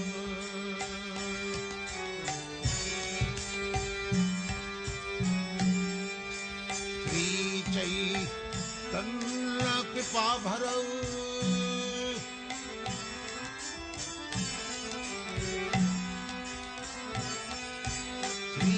Chaitanya Charitamrita Bhuvi Bhuva Marava Antaraka Bande Rupa Sanatana Raghujudavu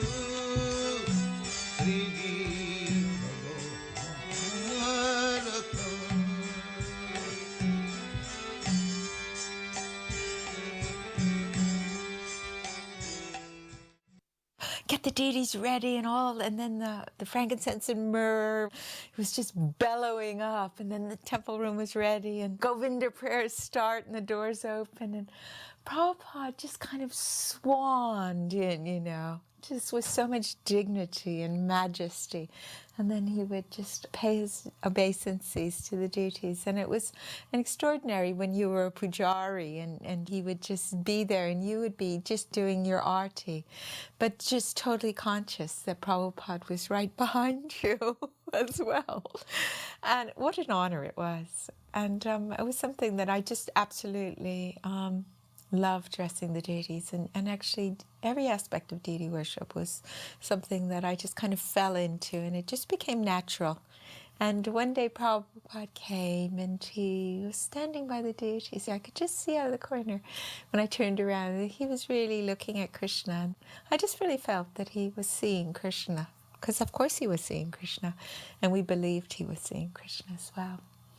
And so then he gave class, and, you know, we did the offerings because it was a matter of cooking and pujari work. And word came down, Prabhupada wants to see you. I went, oh gosh, Prabhupada never asked to see me before, you know? This is the first time Prabhupada wants to see you immediately. And I thought, oh gosh, what have I done? And so I took the apron off and went upstairs, and Prabhupada was just sitting there on his asana. And I just went in and I offered my obeisances to Srila Prabhupada, and there he was. And I just remember, he just had a gamcha on. It was like massage time. And there was a window behind Srila Prabhupada's asana in his room. And the morning light was kind of coming through. And I don't know if it was diffused light, but I just remember he actually looked golden. And he was just smiling at me when I came in. And Srila Kirti was there, and he sat down. And, so, you have dressed the deities? And he was saying, Krishna is looking very beautiful. Thank you so much. And I said, well, thank you, Srila Prabhupada, because Krishna wouldn't be here without you. And then he said, oh, thank you so much. You are doing very nicely.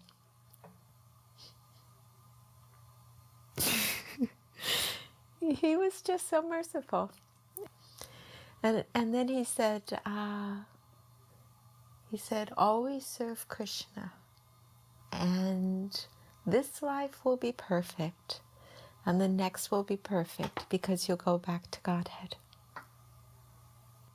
So that was the nutshell. So simple. And then he waved over to Srila Kirti and he said, give me my purse. Then he dips his hand into his purse and takes out $20, which in 1975 was quite a lot of money.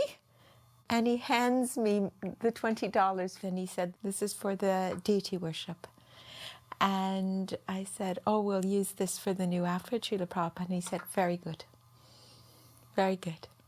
And he said, continue as you are. You are doing very well. And I just thanked him for the opportunity to do the service. And here I was kind of lamenting because I never got to have much personal service for Srila Prabhupada in the sense of being in kind of the inner circle. And then actually that was just a fallacy really, because in doing whatever we were doing, we were in the inner circle, and it wasn't about externals. It was about just being present and doing our service. And Prabhupada just, he was just reaching out, and that was so wonderful. Having that little intimate exchange, that few minutes, has been one of the gifts that Prabhupada's given me. At the new Dwarka temple, it was arranged that every evening at the last arti, there would be a performance for the deities, for the pleasure of the deities. But there were no devotees there normally, just the deities and maybe a few scattered devotees who were still up. And our night was Wednesday, the theater night, and we would do a different Leela each Wednesday, and we would dress up in full costume and makeup, and Prajapati would read the Leela, and we would act it out in mudras and dance. And it was so beautiful, it was like performing for the king and queen. You know, you'd come in and you really felt their personhood by doing a full-out performance. The principle of deity worship that Prabhupada introduced to us gave us the perspective of really not just seeing the deity, but feeling the presence of God in the deity through these activities.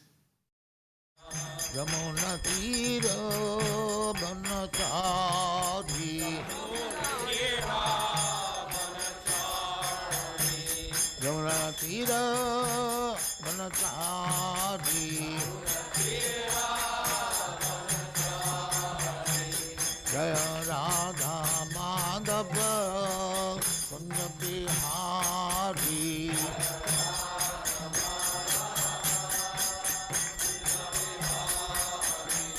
Jaya Radha Madhava Kunja Bihari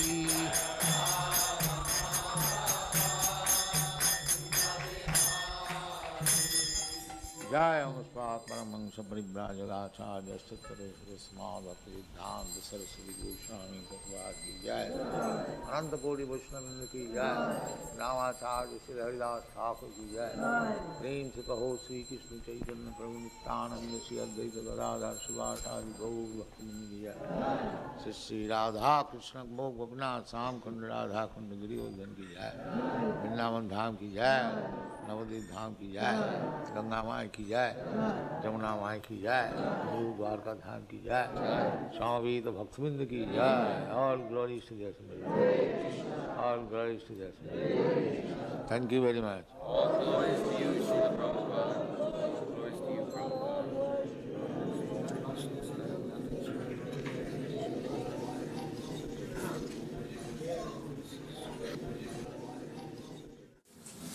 So Krishna has given you a very nice engagement, husband and wife.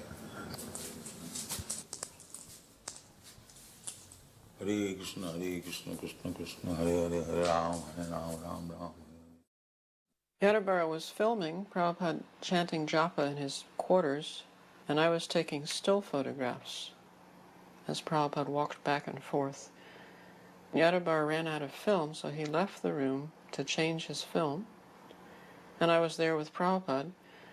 At one point, Śrīla Prabhupada stopped walking, and he stood in front of a large painting of Jagannath Das Babaji Maharaj. And he said to me, "Such an old man, and still he is chanting." So I didn't know what to say at the time, but on reflecting on it, I felt that this was Prabhupada's instruction, that we go on chanting, that we don't stop because of old age or any other physical reason, but instead we learn to relish the chanting and take shelter of the chanting and understand it as our connection to Krishna and our connection to Śrīla Prabhupada by following his instructions. I felt very fortunate because, I got to see Prabhupada when he wasn't with his disciples, when he wasn't busy training them in management in so many different ways or chastising them for mistakes they had made and being involved in seeing that the books were being produced and just all these different services he was doing for his spiritual master. And then at various times in the day when the doors closed, Prabhupada was just there by himself. And they're the times that I liked the most because he was a devotee of Krishna and Prabhupada loved Krishna. And you would find him in his room reading, and sometimes from the servant quarters, all of a sudden you would just hear the harmonium. It wasn't Krishna Kanti, coming in and recording bhajans. Prabhupada was just doing bhajan. And whenever I heard that, I would run into the room and I would offer obeisances. And as soon as I would sit up, Prabhupada would just give me the nod, get the kartals. And I would just play kartals, and Prabhupada would play the harmonium. And we would just chant. It's one reason I stayed with Prabhupada as long as I did, because I found being with Prabhupada was just very peaceful for most of the time. And it was amazing because, as we know, Prabhupada was doing everything. He was running everything, the entire society, the BBT, taking care of so much mail every day, doing the classes, the morning walk, instructing devotees. But somehow or other, it seemed like there were hours where Prabhupada was just alone. And he was a devotee of Krishna. And he was very sweet. He was doing everything he was asking us to do, just develop our love of Krishna by chanting and hearing, and so many times reading his books. He would walk around and chant in his room, just chant on his beads, walk around. And sometimes he would jiggle his bead bag, and you could hear the beads in his bead bag. But there was just this peacefulness that was amazing because of everything that he was doing. But as soon as the door closed, it was all gone. It was just Krishna there with him. And Prabhupada was happy. Even someone like me, you could pick up on some of that, and just feel so peaceful to be with Prabhupada. It's like you didn't want to be anywhere else at those times. When most of these professors came, Prabhupada was always, ready to take them on. He didn't get friendly with many of these professors, but he would always encourage me to bring more. And then we would work hard to cultivate a relationship to get them to come to see Prabhupada, and then Prabhupada would just smash whatever their philosophy was, or whatever their point of view was. But there were a few that Prabhupada liked, like Dr. Judah, and Theodore Rozek. Prabhupada was also very nice with him. And I think that was more because they came with a devotional attitude. They didn't come as if they were the great erudite scholars. When they came, they had a sense who Prabhupada was. They knew they were in the presence of a holy person. And then Prabhupada would treat them differently. But if they came all arrogant and puffed up, then Śrīla Prabhupada would immediately say, "And so, what is your philosophy? What are you thinking about this?" And he would immediately challenge them, and just tear them to shreds.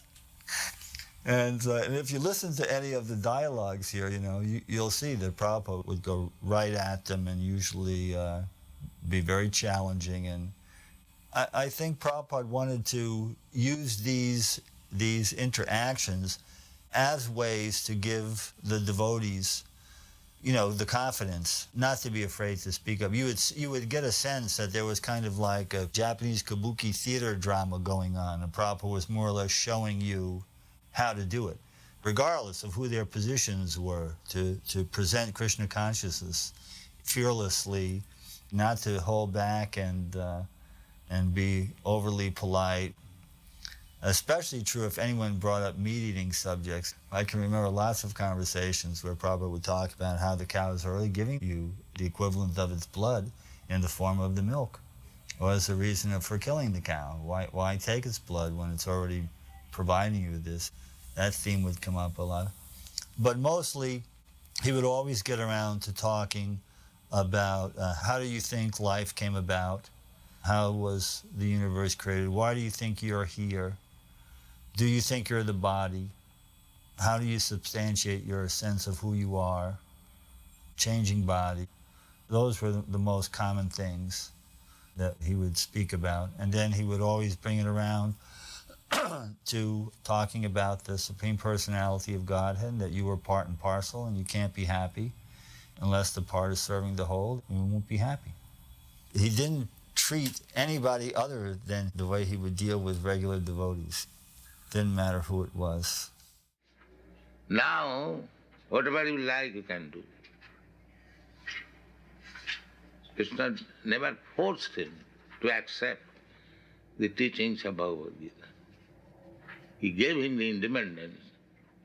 Now, whatever you like, you can do. And he agreed. Yes, now my illusion is over. I shall act, as you say. I came because it was Leela Shakti that was there. I don't think she was initiated yet. I wanted to hear the man that was responsible for the movement. And I wanted to see what was going on, Who captured my daughter? Not that she didn't need capturing. But when we walked into the temple, that was my husband and I, The sun was coming through the window and shining on this man. He seemed to be engulfed by the sun, like the sun was purposely coming just for him. Mind you, I was not a believer at that time. My first impression was that his whole demeanor had the strength of a lion. He appeared to me that he was giving off so much energy, so much strength in this man. Yet there was a kindness to him that I felt. And he appeared so large. I was so surprised when he did stand that he was not so big. I don't remember what he even spoke about. I was just mostly involved in just looking at the man. He finished his talk, and then he said, "Would there be any questions?" And of course, my hand went up. Yes, I have a question. If this movement that you speak about is so necessary, why was it so late in coming here? And I'm thinking, here, my daughter was a hippie back in Illinois, involved in drugs and whatever, you know? What took you so long if this was so important? And he said, "That's a very good question. It wasn't late. You were late." And the devotees, they applauded. And he turned to them and he said, "And you were all late." The devotees squelched down when he said, "And you were late." You know, they thought that he had won a debate with me. Actually, mine was just an innocent question. Where were you all these years, you know? And I had hoped that we would have more conversation about this, but he went on to speak a little bit more. But I was determined to meet him again. I did come back the next time he came to town, and I requested meeting with him. He was someplace in another room. He was told who I was, and he asked my husband what he does, what kind of business he was involved in, and Sam said that he operated an antique shop in Santa Barbara, and he said, "And what kind of antiques do you carry? What do you sell?" And Sam explained anything that was old, which it was. And I remember Prabhupada saying, "That's very interesting." And of course, he was very, very, very nice to my husband. Very nice. But we may have spent a good 30 minutes or so with him. In fact, prasadam was brought to him and he offered it to us, which I thought was so nice. His prasadam he offered to us. He was very happy that parents like ourselves were agreeable. He asked me about the other children we had, and I told him we had 2 sons and their feelings towards their sister's involvement. And he listened. He listened to everything I said. He gave me rapt attention. Whereas I would have liked to have asked him more things, he was actually interviewing us. Now that I think of it, I'm sorry I can't remember my entire conversation with him. Some of my memory has left me with this advancing age. The next birthday I have will be 87. The 3rd time I met him, I already had started the Friends of Krishna program, where I was writing to devotees' families. And he said, "Mrs. Forkash, you are doing very nice work. Very nice work." He asked me if I chanted, and I said I did. He said, "But you know, you should be wearing tilak." And he pointed to my face, and he said, "Right there." I said, "What is tilak?" And he called the girls over, And he said, Mrs. Forcash will wear tilak. Well, they did apply it. And I swear on everything, I did not have this until the next day when I washed the tilak and this remained. And I tell you, I went to a dermatologist and I asked to have this removed and they could not take it off. And it's still there. That's something. Announcements were being made that Śrīla Prabhupada was concentrating on his translating work and he wanted to get a lot done, and devotees should not bother Prabhupada. Only GBCs or sannyasis could go to see Prabhupada, and the usual requests for guests and such would be minimized. So I was a small temple president in Phoenix at the time, and I had a $50 donation to give Prabhupada, just like nothing, you know. So Rakshana was guarding Prabhupada, and I made a little pact with him to let me up the back stairs. And we talked to Shrudakirti, who was Prabhupada's servant, and he also agreed to let me in just for a minute. So it was 9:20 at night.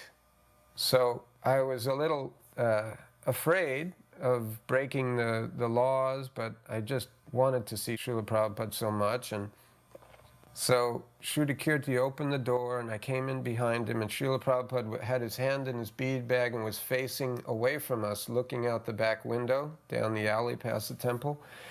And Shrudakirti said, "Śrīla Prabhupada, this devotee from Phoenix has come to see you." And Śrīla Prabhupada turned around, and as he slowly turned around, the fear of interrupting him and being insignificant was fairly strong, but when he turned around, he had the biggest smile on his face. And he was just radiating warmth and love from his heart and giving me a greeting like, "Oh, my dear son has come to see me. How kind." And I really learned from that experience that all of us are equal in Prabhupada's eyes, and whenever we have anything to offer to him, or if we have any love to give him at all, we should just do it without any rules or regulations in regards to status or standing in Iskcon or anything. We're all equal in his eyes, and he was just happy to see his lost son coming to him for shelter. It was a memorable exchange. Just with one look, Prabhupada could just pierce your heart and change your whole life in one glance.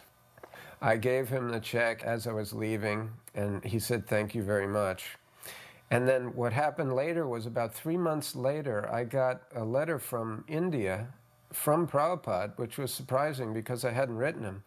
And it was a thank you note for the $50 check and the donation. And he made a personal note and said something, preaching to me that pleasing the spiritual master is the way to please Krishna. And I just thought it was wonderful that he would acknowledge not only me, but also the small donation that we had given him. That is human being. He should be inquisitive. Why this happening? Why this happening? And he should take education. That is human life. And if he does not inquire, if he does not take education, then what is the difference between him and the dog? He remains a dog. He has got this opportunity of human life. He should take advantage of understanding what is what. Not to keep himself in the dog status, simply eating, sleeping, sex life, and defending. That is the distinction between dog and human being.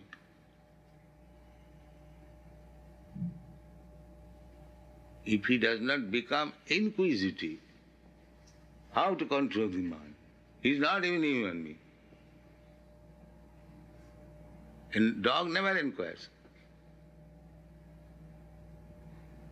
Dog knows that when I bark, people become disturbed. He never asks how to control this barking habit. Because he is dog. He cannot do that. A human being can do that. People hate me. I do something wrong. have to control my mind. That is human. One time, I invited Professor Benford from the University of California, Irvine. He's a particle physicist, and he had some interest on something beyond science. And in the garden, Prabhupada's garden, in the course of discussion with Professor Benford, Prabhupada was asking that you scientists are spending so much time in studying a piece of grass. What is the color of the grass? And then you dry it and you try to see what are the components that make up this grass, then what are the molecules, the atoms. So on a piece of grass you can like volumes and volumes of books. Then Prabhupada was asking, but what good is that knowledge? And Venpur said, well, scientific knowledge is a different category of knowledge. Those who are pursuing scientific discipline, they get great satisfaction and a great happiness in doing these things. Science is very useful. And then Prabhupada said, you think that from bullock carts to motor cars and aeroplanes, do you think this is advancement? And Venpur said, yes, definitely, we are making progress. Prabhupada said, this is not correct, because with this type of knowledge, you are forgetting your own nature, your own spiritual nature. You are forgetting who you are and what is the purpose of our existence. So this most fundamental knowledge you are neglecting. And therefore, we are not making progress. And Prabhupada asked him, do you believe in God? And Professor Benford said, not exactly, that I am agnostic. Then Prabhupada said, oh, you're agnostic means you're doubtful. Sometimes you think that there might be God. Sometimes you think that there might not be God. That means you are ignorant. So then he said, yes. So he was not angry or he was not upset. And so in this way, Prabhupada was treating in a wonderful way. Although Prabhupada has a strong philosophical principle, but the way he treats people and the scholars, they feel very comfortable and they always had respect. But that day, that Sunday, was also the marriage day of Jaitirtha. There was a huge feast. So during that conversation, one devotee brought a huge plate of all these preparations, full, to offer to Prabhupada. So what Prabhupada did, he took the whole plate and they gave it to Benford. This is for you. This is a maha-prasadam, please take. So Professor Benford was completely amazed because I didn't expect that. The whole place is going to come to him. And he took so much prasadam, one of the main preparations, this eggplant preparation. I still remember he was so much fond of the eggplant. And then after when it gets a little dark, then Prabhupada also went upstairs. And the Sandhya Arati started. And Professor Benford said, I'd like to have a little experience about this singing. It seems very nice. So I took him inside the temple, and then he joined Arati, and then he said it was getting a little late, and so he was wanting to leave. But he said before he left, he wanted to see Prabhupada. He wanted to say goodbye. So I took him upstairs to Prabhupada's room, and on the way there are some plates, these prasadam plates with a lot of eggplant. And Professor Benford picked again one more plate. He ate again this eggplant.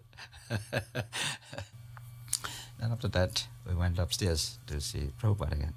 And then this time, he was so impressed by Prabhupada's dealings with him as a spiritual authority. So he said, I'd like to thank you for having me here this evening. And you are doing so much wonderful service to train these American young boys and girls learning this culture, and it is a wonderful thing. And so he was giving a tremendous appreciation to Prabhupada, and then he left. Once going up to Prabhupada's room in Los Angeles, Bhardraj was walking into Prabhupada's room a little bit ahead of me, and Prabhupada said, where is Rukmini? And he said, oh, she's always busy doing something. And then I walked in slightly behind him, and Prabhupada saw me, and he said, yes, always stay busy, busy, busy. Otherwise, Maya will say, come and play with me. And he held out his arms like someone trying to embrace someone. He said, Maya will say, come and play with me.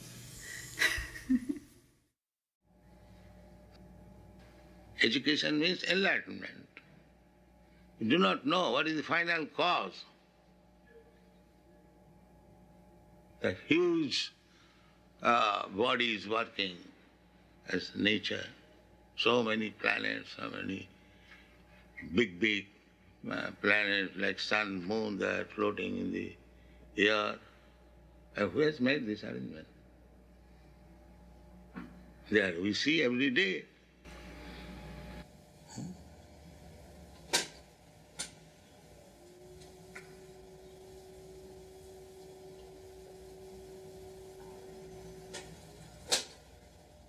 And everyone is speculating. It is being done like this. Another philosopher comes, he does, it is like this. Another says, it is like this. Naso nijjasya matang na bhinnam. A philosopher is not a great philosopher if he does not defy the other philosopher. Is it not? So this process is going on. I defy you, you defy me, that's all. But what is the real fact? Neither you know, neither I know. But we write big articles. That is going on.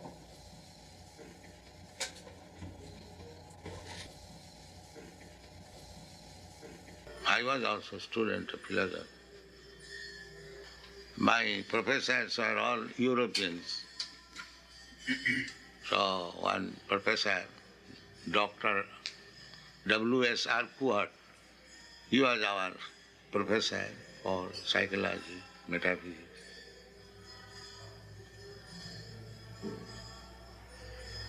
Later on he became the Vice Chancellor of Calcutta University.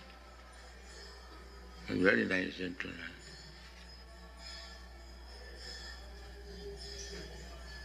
Dr. Mize finds that he's chanting Hare Krishna a little in the shower now. When he takes his shower, he chants a little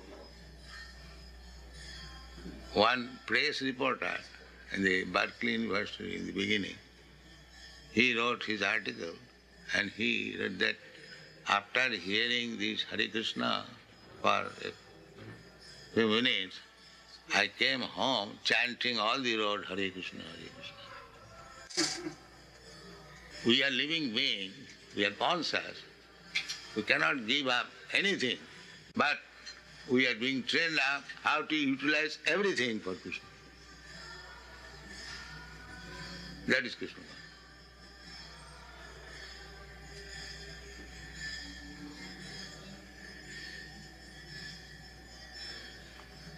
So give him some prasad. It seemed like the day that I got initiated, Śrīla Prabhupada was really enjoying himself. He was laughing at everybody, really. There was one boy named Asura Kulanasana. Śrīla Prabhupada said, "Do you know the meaning of your name?" And he said, "It means the killer of the descendants of the demons." And he said to Asura Kulanasana, "Do you know who the demons are?" And Asura Kulanasana said, "The karmis?" And everybody was laughing. And Śrīla Prabhupada raised his eyebrows and looked around and said, "The demons are the scientists." And when he said that, Swarup Damodar sat up straight and said, "Oh, but Śrīla Prabhupada." And Śrīla Prabhupada was laughing. And he said, "No, not you." So then Śrīla Prabhupada asked me, "What are the 4 regulative principles? And how many rounds do you chant daily?" And I told him. And then he said to me, "Are you insured?" And I thought he said, "Are you sure?" So I said, "Yes, Śrīla Prabhupada." And he said, "I asked you if you are insured." He said, "Because you have a spot on your face, because I have a mole on my right cheek." And he said, once there was a movie star who had a spot on her face and she had it insured for a lot of money.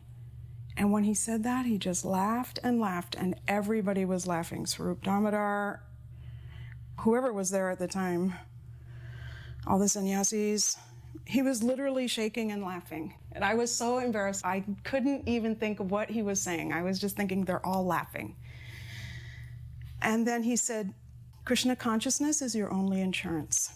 Your name is Chinmayi Devi, spiritual potency.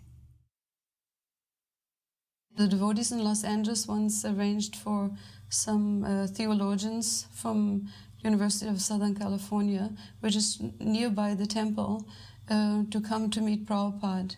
We always like to hear Prabhupada speak to other people who have not yet accepted Krishna consciousness, because we were going out in Sankirtan and meeting the public, and we wanted to see how Prabhupada speaks with these kind of people. So we were always eager to hear Prabhupada, but we were not always allowed to come back early from Sankirtan. This time I was wanting to come very badly, and we came early, and the garden is very small, so not everyone could fit. So we were looking through the holes in the wooden fence, and we could see Prabhupada. And whatever we could not hear, we would afterwards hear the tape. Actually, the same thing was on morning walks. If we would walk in the back, we could also not hear Prabhupada very well. But we would afterwards hear the tapes, and then we could understand. So this time also Prabhupada was speaking to this theologian. At first he was talking about how the animals are actually very expert. They may fly in the sky, and then they go into the water and they dive into the water and pick a fish out and eat it.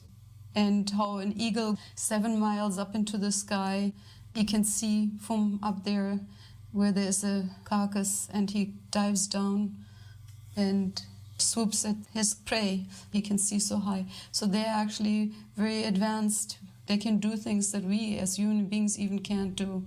But he says actually the difference between human beings is that they should understand what the problems of life are. Janma, mrityu, jara, vyadi, dukkha, dosha, nudarshana. So Prabhupada, after some time talking in general, then they were introduced to him. And one was Zilson Judah, who liked Prabhupada very much. And he had done some research previously into the teachings of Chaitanya Mahaprabhu. And the others, they did not know anything about Krishna consciousness. So one was introduced to him as having studied modern theology. When Prabhupada heard modern theology, he was kind of laughing, and he was saying, so God is modern? We in Krishna consciousness are being taught by Prabhupada right in the beginning, Dhammam tu Sakshat Bhagavad Pranitam, that only God can enunciate religious principles. And we know from Bhagavad Gita that Krishna is consistent. What he has taught to Arjuna 5,000 years ago, he has also taught to the sun god Vivaswan some millions and millions of years ago. The same wisdom. And there's no change. He remains consistently giving us this knowledge. And therefore, when this professor was saying modern theology, Prabhupada immediately understood this is hoax, this is cheating, And then after that, he became quite stern, and he was talking about how you're a theologist, but actually theology means that we know God and that we abide by his laws. Theos means God, and theology is the science of God. So someone who knows about God is the theologian, and then automatically abides by his laws. And I think you mean to say Theosophist. Theosophist means a person who is in search for God, who does not know yet God, but he's eagerly searching for God. And then the professor was saying, so is knowledge, does that mean that is the end of search? Prabhupada says, yes, automatically. Can you not do both? Prabhupada says, no, this is illogical. Once you know, then there's no need for searching anymore. Sometimes we as devotees also may have thought, Prabhupada is very strict with these people, but actually he had to be strict because actually they're cheating. They're presenting themselves as authorities, and they're teaching at big, big universities and get all kinds of degrees, and naturally a young student will take them as an authority. But that is cheating because they don't even know about God, and they're presenting themselves as someone who does know. And therefore people are wasting their time hearing these kind of speculations, which may be accepted now, and in a few years again they're overthrown. And so then he said, so we accept from higher authorities. I'm not presenting whimsically a God. I'm presenting how I heard it from my spiritual master and from the great acharyas in the past. Therefore, what is the difficulty to accept what I'm saying to you? Dr. Sturgeon Judah, he was kind of representing everyone else, and he was saying, maybe because we are older, it is a little difficult for us to take up something new. Then Prabhupada said, then you're not serious.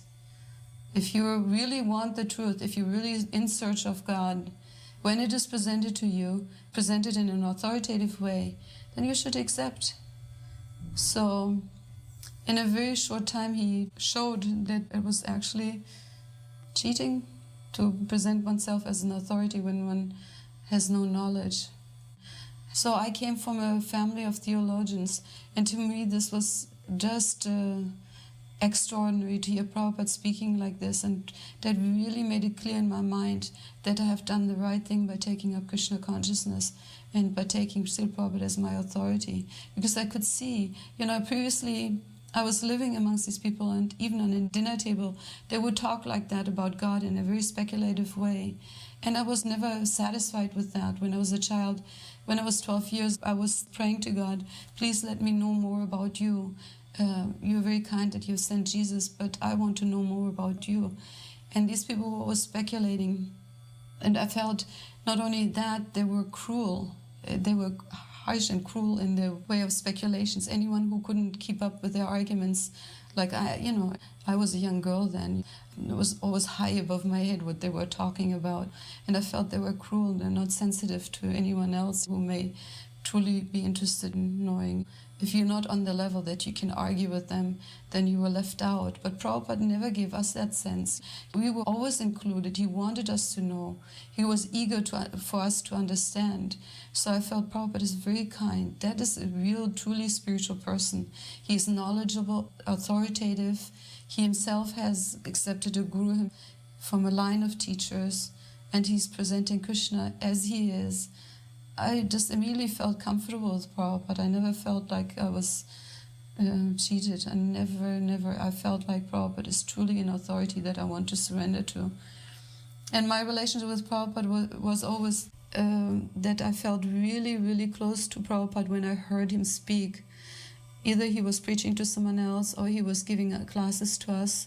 And I felt so close to Prabhupada. I felt he's my well-wisher, he's my friend, he's my father.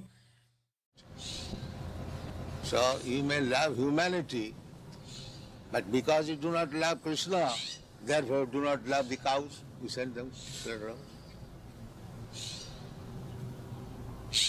So your love will remain defective. It will never be complete. And if you love Krishna, then you love in the small ant. You're not interested in to kill even an ant. That is real love. Dayananda and Nandarani, his wife at the time, and a devotee named Uddhava, had gone down to open up a center in LA from San Francisco. Prabhupada had asked his disciples, to those that knew a little bit about preaching, go open up centers. So they had chosen to go to LA to please Prabhupada. And they found this little storefront on Pico Boulevard in a middle-class African-American neighborhood. And so about a year or so later, I got this letter from Nandarani and Dayananda that they needed someone to come and help them run the LA temple. Actually, she was going to her mother's house, and Dayananda was going to be away, so they wanted somebody there to run it. And nobody was coming at the time. It was just a storefront. Nothing had really been established, There were no devotees. They had no programs. So I went to LA, and I was there by myself, actually, for several months, I was in the temple alone, and Prabhupada started to write me letters saying, it doesn't matter, nobody is coming, you can just chant to the walls. Krishna will hear you. There's so many letters I had where he said, don't get discouraged if nobody's coming now, because very soon your temple will be successful. Just work sincerely and everything will happen. So my program was to just have the morning arati, which was a little later than now, and we had a picture of Panchatattva. I would get flowers, We had very little Lakshmi, maybe like $200 a month to maintain everything. $100 paid the rent and $100 was for everything else. When I started to communicate with Prabhupada, he would encourage me to do things. So then I wanted to please him.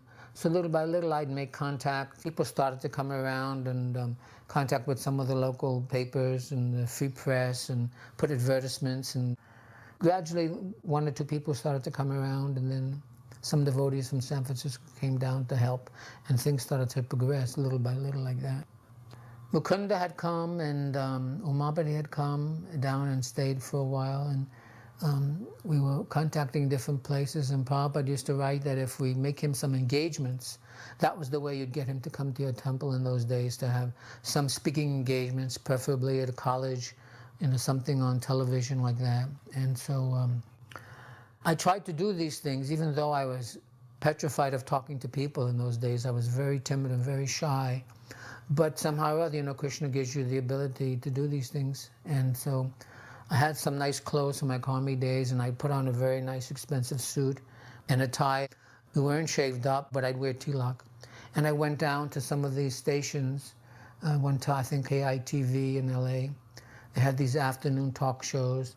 So in addition to the TV and radio shows, I had arranged for Prabhupada to speak at UCLA and at Long Beach State College. Somebody told me that the International Student Center at UCLA has guest speakers. So I thought that would be a good place for Prabhupada to speak. But not being experienced and very expert, I went down and spoke with somebody there, and she asked me if we were proselytizing. And I didn't even remember what the word proselytizing meant, even though I had college education. I became befuddled, and when I told that to Prabhupada, he said, "And did you tell them no?" But I didn't even know what it meant. I was ashamed to tell Prabhupada at the time. But she told me that she couldn't sponsor us like they normally did. She thought it was a religious thing.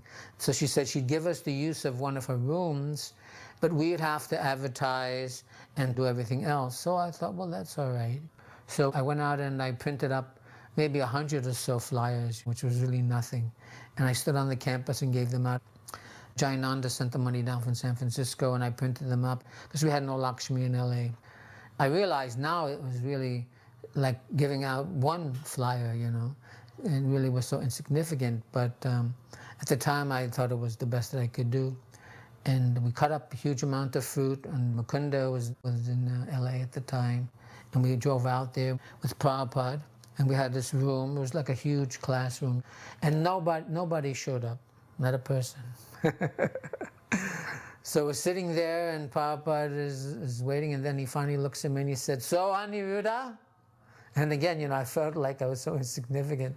But I couldn't say anything, so he just looked and he said, "That is all right, we'll have kirtan."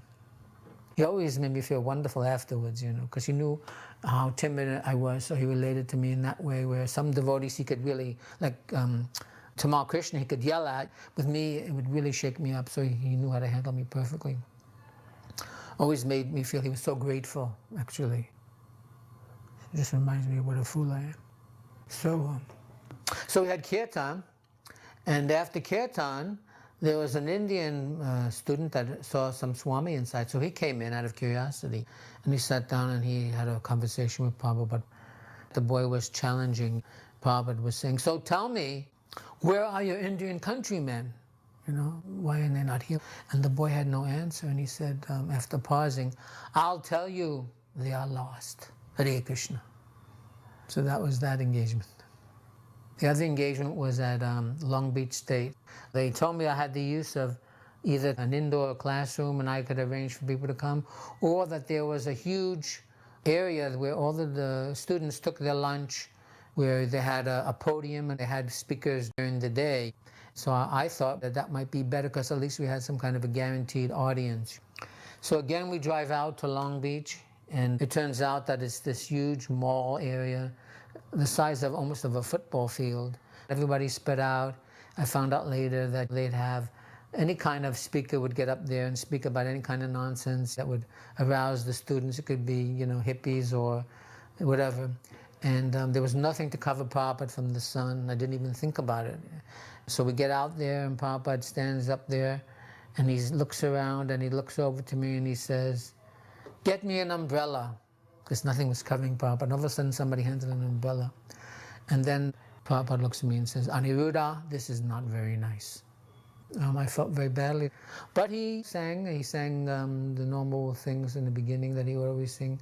Bandeham and Govinda Jai Jai, Shri Ram Jai Ram. That was his program. Then Harekrishna.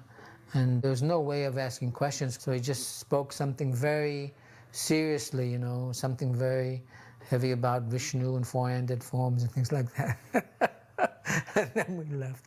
So when I drove him back in the car, I felt very badly, so I apologized. I said, Prabhupada, you know, I don't remember exactly my words. But he just looked at me and smiled and said, that is all right. Then after all that, when Prabhupada left LA and went back to San Francisco, from that time on, he wrote me regularly. And the first letter that he wrote me, he said, my dear Aniruddha, please accept my blessings. Despite my ill health, I was so comfortably situated when I came to LA. Thank you so much for your strenuous service. Single-handedly, Krishna will bless you, rest assured. He said, so now we are in San Francisco, and they are arranging for me to speak at different universities, and they are very successful, just as they were in LA. So, you know, he just would lift me up. Then I realized that Prabhupada really only saw the attempt. He understood that I didn't know really much, and he gave me some credit. So he was always so merciful in that respect. It meant a lot to me, believe me. He may challenge, so long you have got little life for a few years. But God will come and drive you away from your present right, prestigious position. Get out.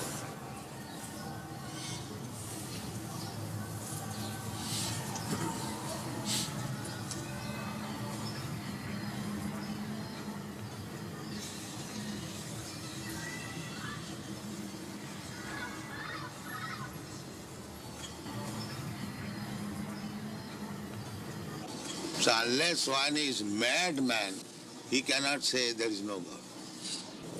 Anyone who denies the existence of God is a madman. Prabhupada, wouldn't it be better to say he's blind, he's stupid? Yes, the same thing. The mad is the sum total of all stupidity. When I say mad, it is the sum total of all kinds of stupidity.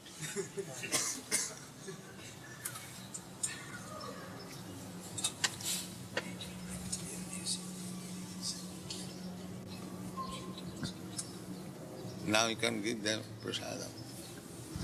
I think we have occupied that time.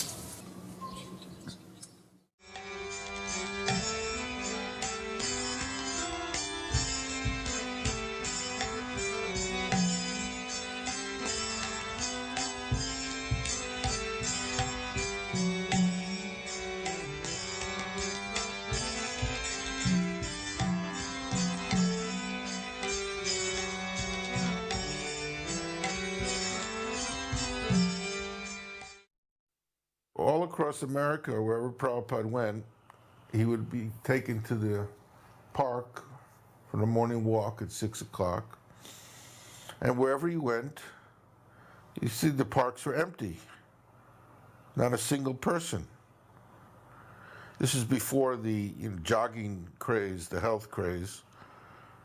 So everywhere we went, they're very nicely manicured parks, taken care of. Nobody was there. So Prabhupada's telling the story of the snake and the mouse. The mouse digs the hole and makes the little house, the hole in the ground. Then the snake comes along, goes into the hole, eats the mouse, and then lives comfortably in the hole. The snake can't make the hole. The mouse had to work very hard, but the snake is enjoying it. So Prabhupada was saying that, because we get up early in the morning, that's our religion, and we have these very nice parks just for our use.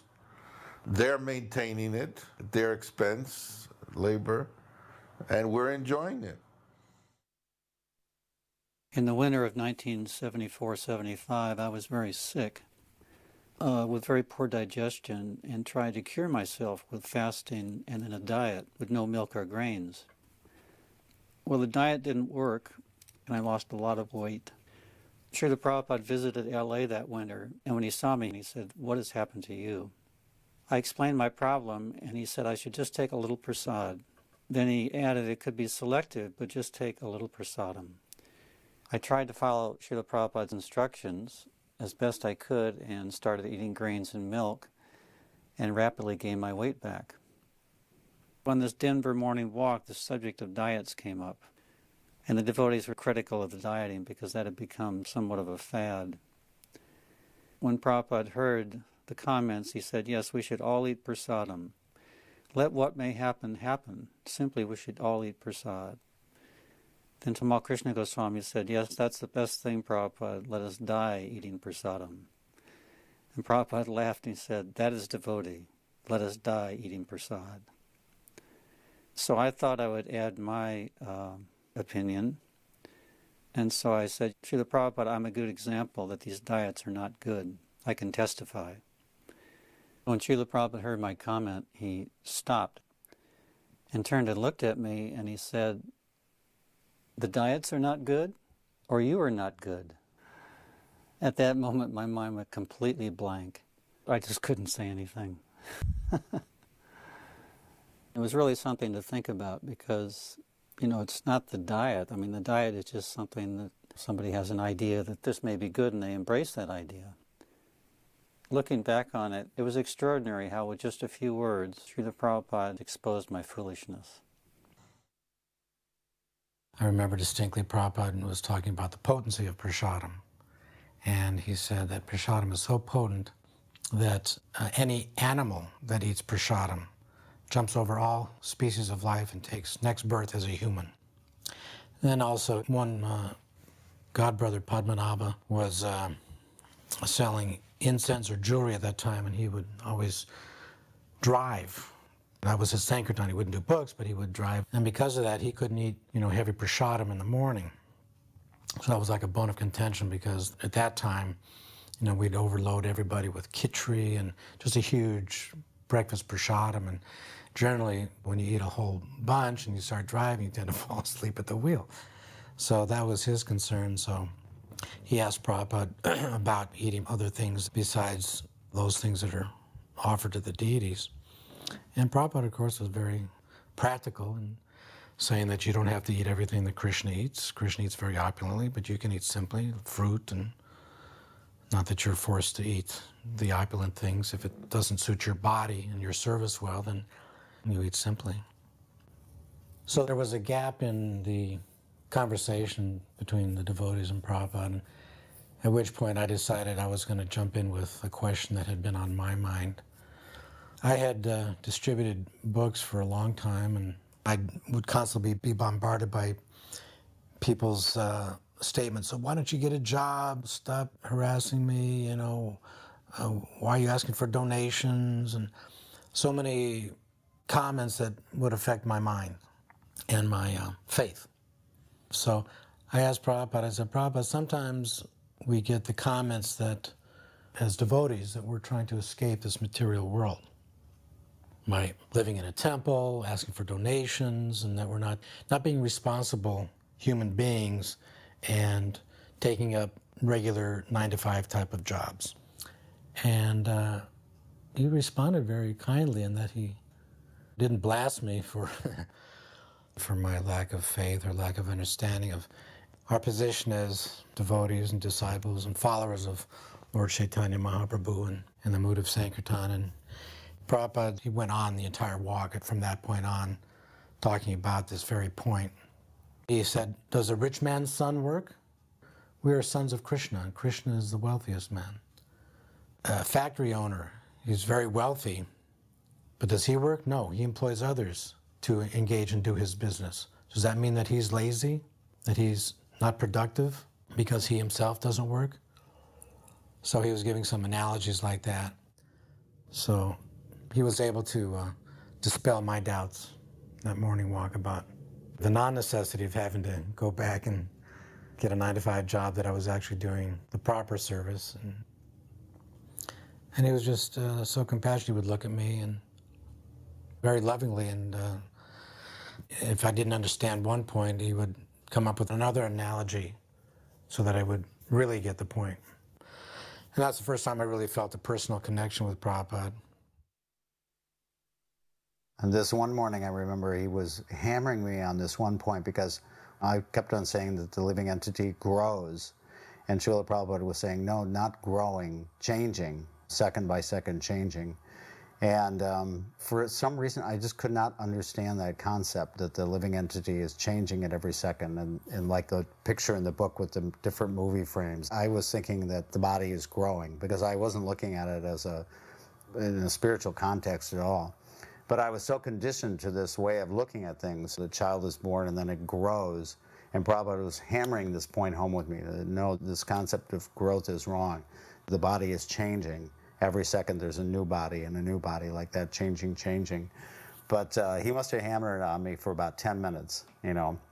And that was so thick, I just could not understand the concept at all. But finally, I began to understand it. But I realized actually on this walk how conditioned I was by my so-called education and, you know, Darwinism and all this other nonsense that you're fed when you're growing up in America. To understand Krishna consciousness, I had to like unlearn a lot of things too before I could even, you know, grasp some of the basics. So it was kind of an awakening for me.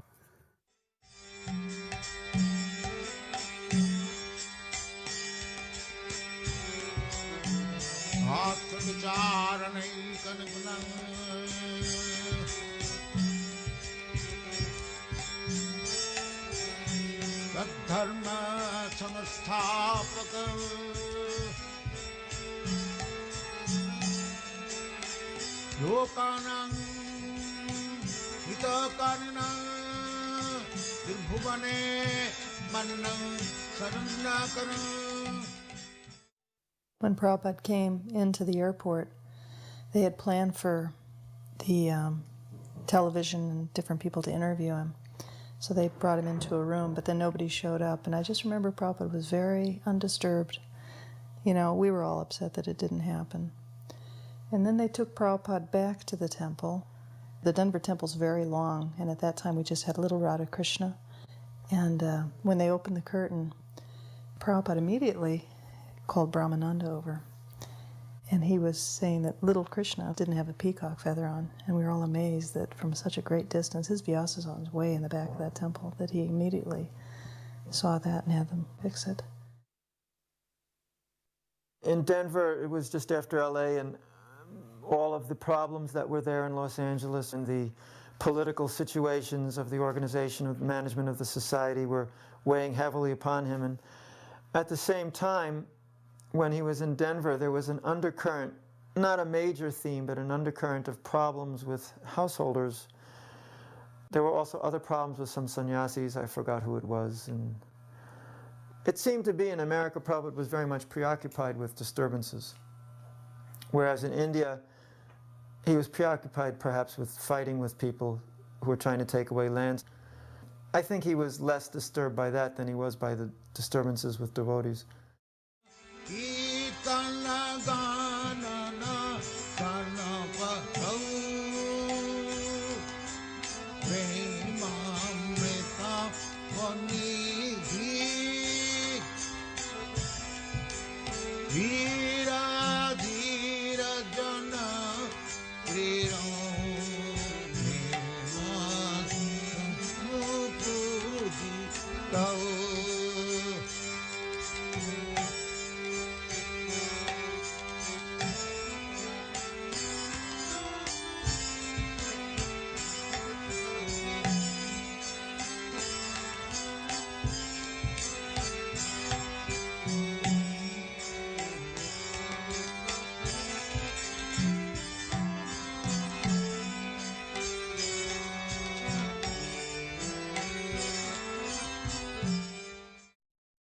I'll never forget Vishnu John putting Radha Damodar into my van. I had a Volkswagen bus. Vishnu John sort of reclined on the little bed type of thing I had there, and the murtis were placed carefully on the seat. And as I drove to the park, he was singing some beautiful song, and I just was in ecstasy. And I just made sure I wasn't driving too fast because I didn't want to see Vishnu John or anything else go flying. But I felt so fortunate. We arrived at the park, and they had a great kirtan group. It was sort of one of the first, what I would call kirtan bands at the time.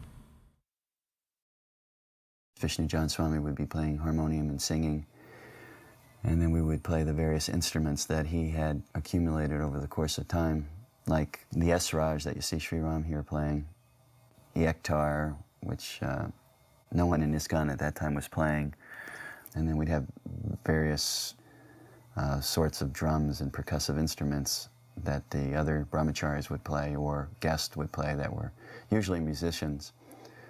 That was basically what we did. Prabhupada was extremely pleased because it was a devotee-making program. There are many brahmacharis that came as a result of our traveling, preaching, and presenting the chanting of Harekrishna and the distribution of BTG magazines and other books. Secondly, it was the way Vishnu John Swami had arranged it. The deities were, of course, were always captivating. The exotic instruments, his deep and melodious voice, and his sheer enthusiasm for chanting the holy name.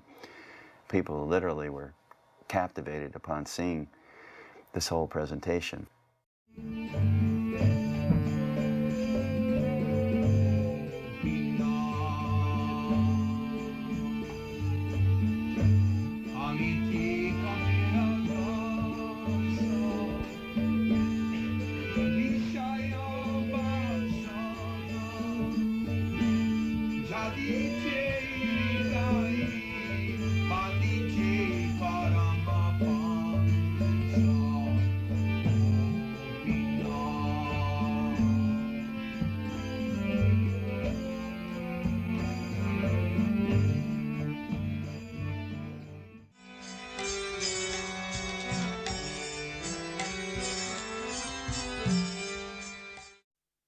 My father drove my wife and I and my daughter, who was an infant at the time, to Chicago to Rathayatra to see Prabhupada. When we arrived, the devotees were on their way to the airport, and they had not found the car.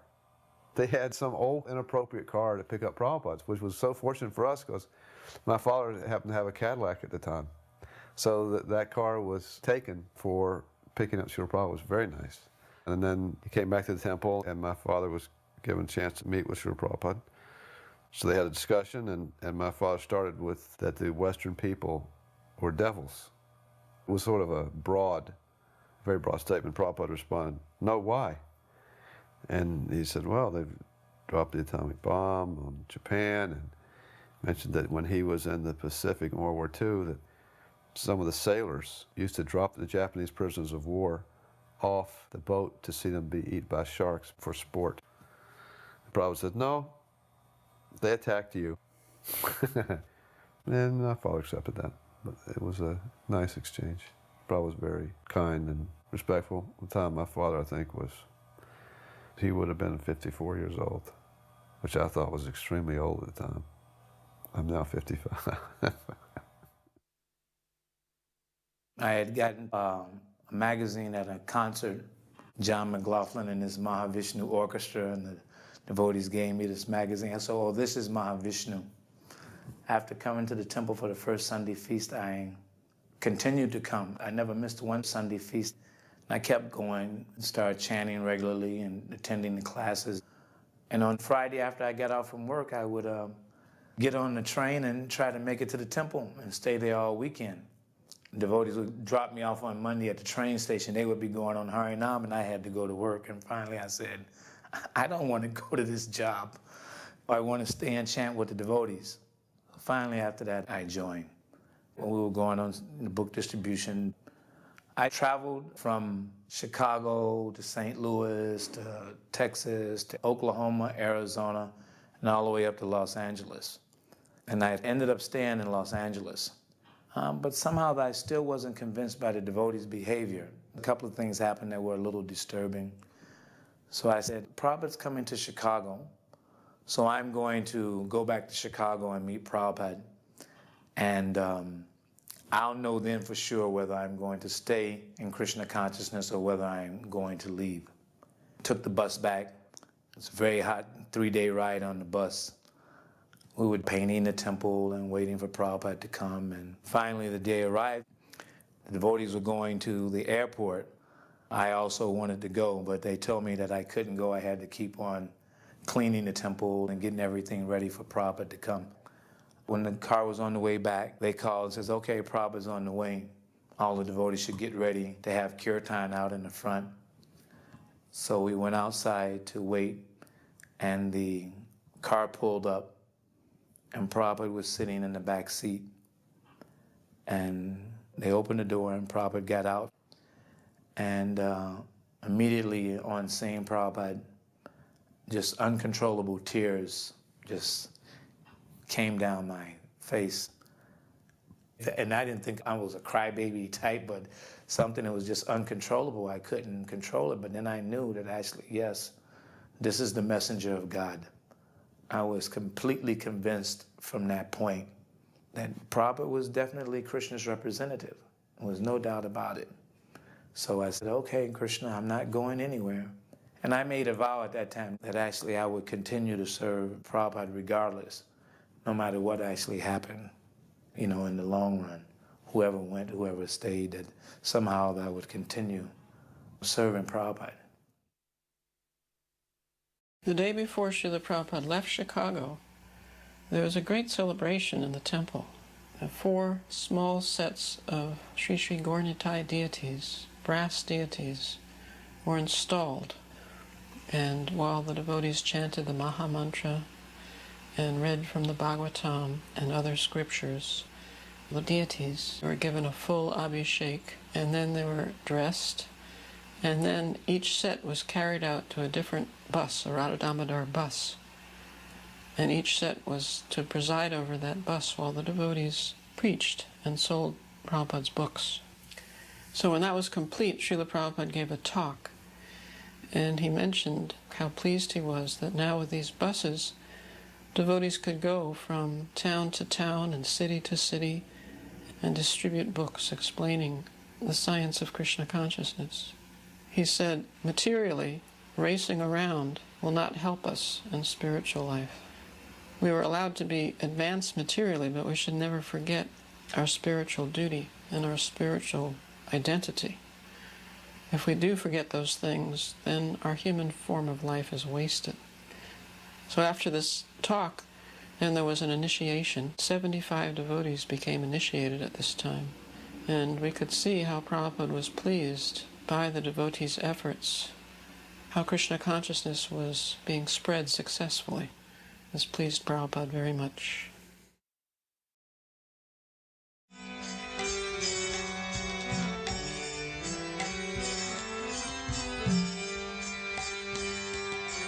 Krishna Kirtana Gana Ratana Prabhu Premamritam Vanidhi.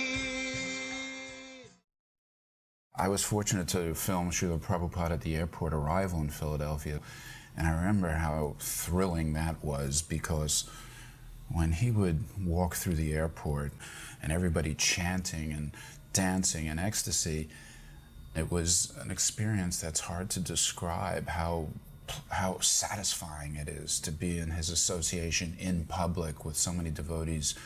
I remember the officials from Philadelphia who were nervously dealing with this arrival of this VIP, but they have greeted many VIPs at the Philadelphia airport in their day, but they never greeted a VIP who had such an entourage and with such sound. All the senses were engaged. It looked so great, it sounded great, it smelled great with the garlands. And this police official who was there, who was a high-up official, was a little bewildered at first, but he was steady in his own way because he didn't lose his cool. And as I recall later on, he was very proud of the festival because he got swept up in the transcendental ecstasy of Lord Chaitanya's Sankirtan movement.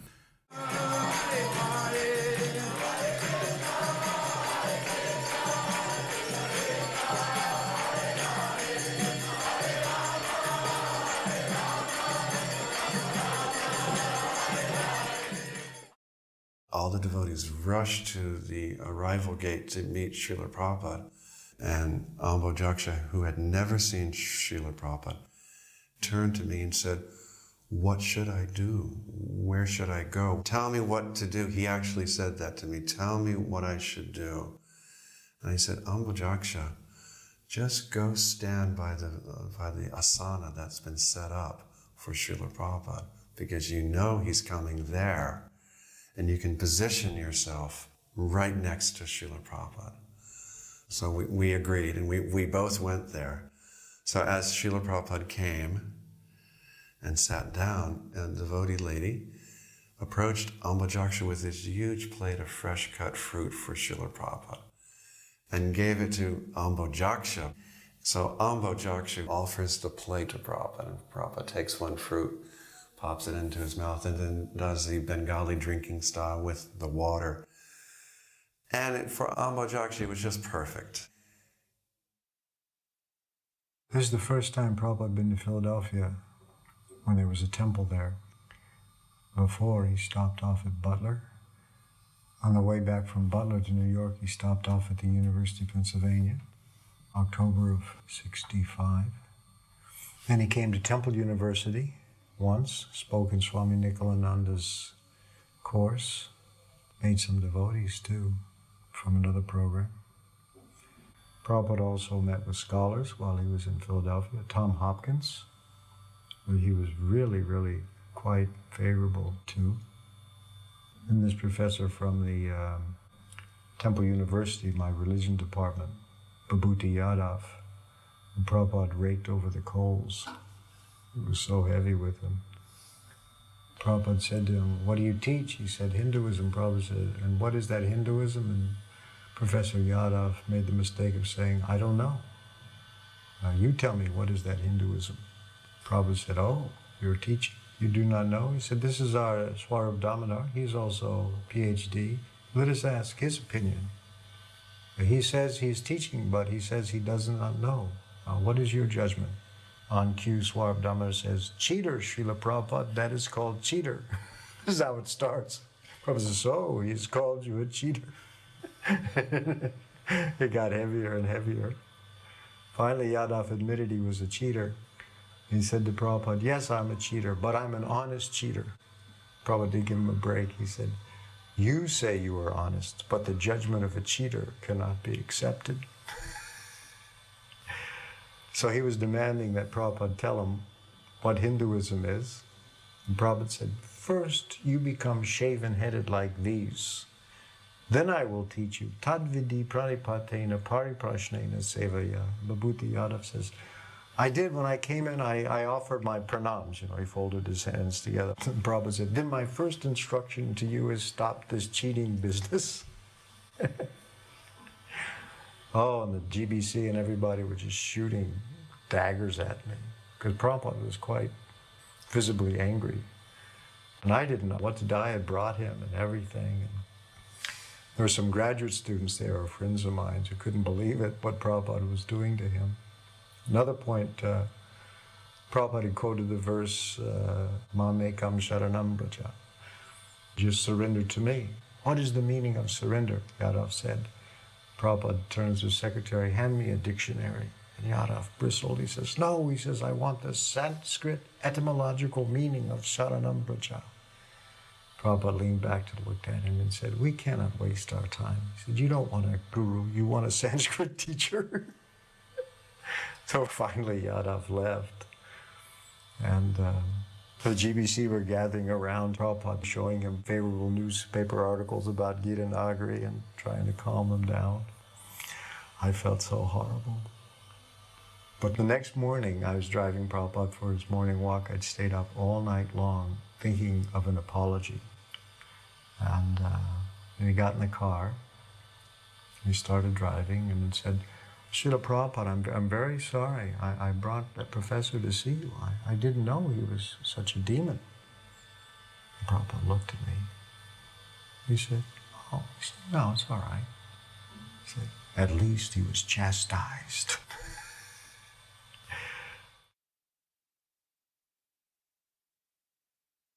You can see me there, I'm looking quite concerned because the car's not there. There's the airport manager on the left. Prabhupada's there, but I am not blissful because the limousine is not there. The famous Cadillac limousine. Because the reporter asked them later, they say you're very humble, but I see that the devotees brought you from the airport in a Cadillac limousine. You're so humble. Why did you drive a Cadillac limousine? Prabhupada said, the spiritual master to be worshipped on an equal level with God who rides a golden car. So this Cadillac, he said, was not enough. When we left the airport lobby and came out to the street, there was a pause, I remember, waiting for the vehicles to come. And Prabhupada just stood there on the sidewalk, and he had such nobility. Prabhupada was the most noble person one would ever possibly meet in their life. And to see him standing there just waiting for the cars with all this activity going on around him, and he was just such a steady, calm presence for all his disciples and everyone who approached him. Everyone was on the porch waiting for Śrīla Prabhupada to come back from his morning ride. And we were lined up. I was standing up on a buttress a few feet higher. I was able to see everything pretty clearly. Throwing flowers and very ceremonious. Śrīla Prabhupada came out of the car and he was going in to give a talk. And just at that time, this little girl came running out from the crowd. And she started asking Śrīla Prabhupada, when I make the garland, I don't know to put first the red flower and then the white flower, and then you put the needle in like this, and then and she started asking Śrīla Prabhupada extremely specific questions about how she could perform her service of helping to make the garlands.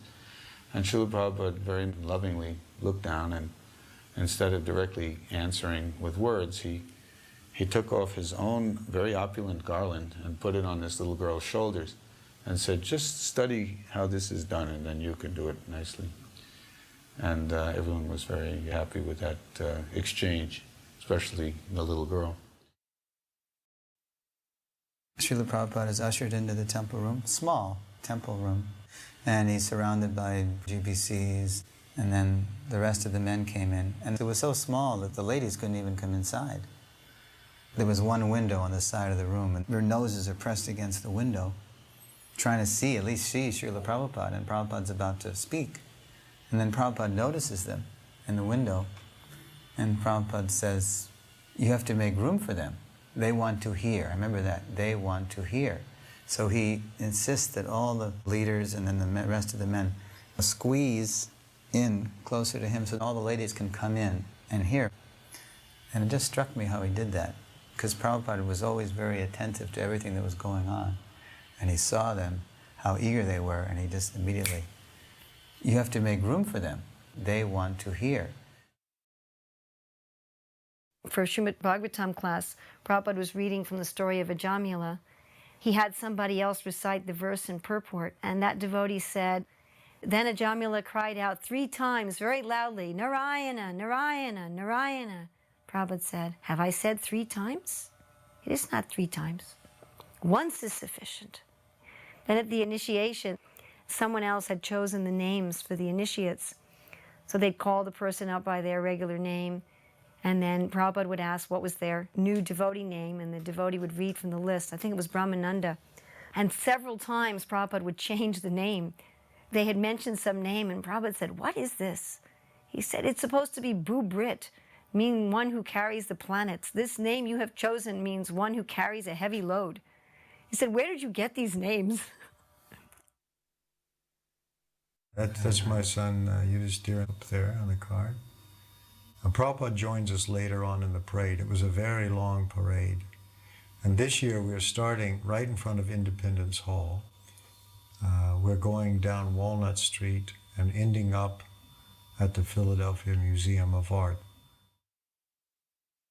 That year we started going out college preaching, taking Gaurnitai with us, so we thought we would bring them for Rathayatra.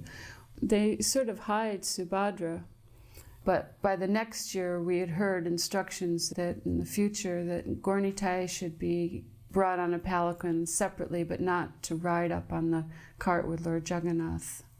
After that, if we brought Gaur Nitai out, then we carried them in a palanquin separately. Trilochan and myself built this cart.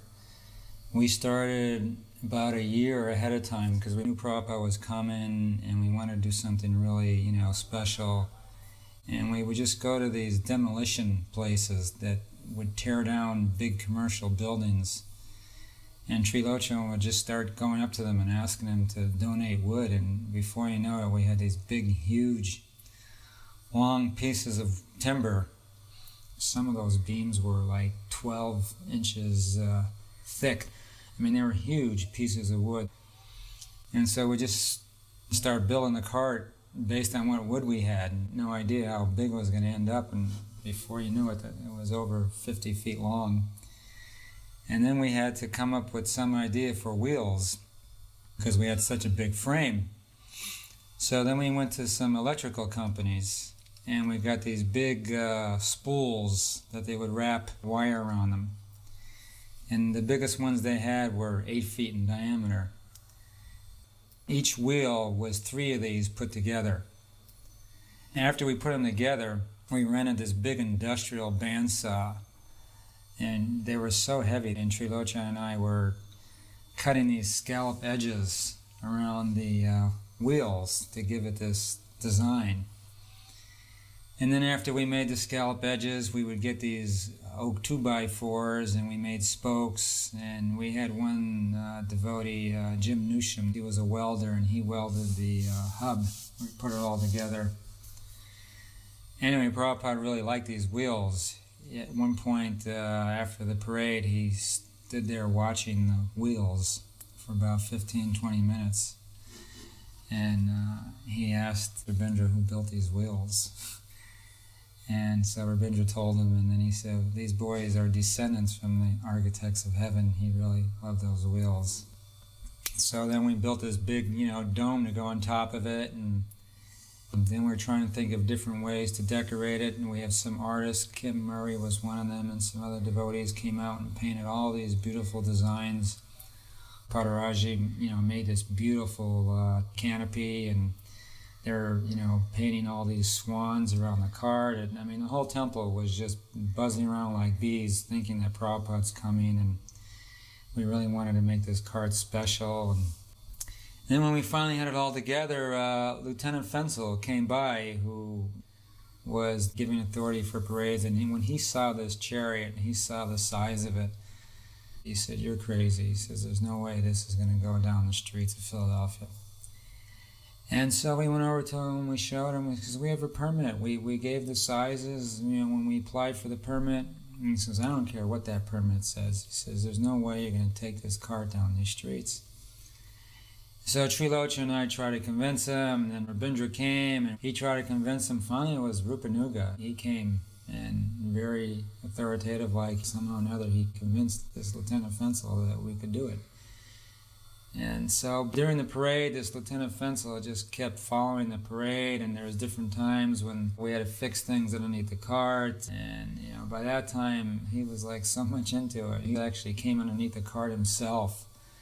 He says, "Do you need any help?" And you could see his whole face was transformed. He went from this real miserable, authoritative like policeman, he just became like really jolly. And he did everything he could, and he was like really into the cart. We started without Prabhupada. He wasn't there yet until we went around the corner, and then Prabhupada arrived, and when Prabhupada came, everything like came to life. It almost rained every day. In fact, it was raining on the Rathayatra. You can see it's overcast. And just as when Prabhupada was coming to get on the cart, the sun came out. That was the first time we'd seen the sun. I was really afraid it was going to rain all during Rathayatra. Twice we went out for morning walks and we just drove around because it was raining so hard. First time we took him for a walk was up in the Wissahickon Gorge near the temple.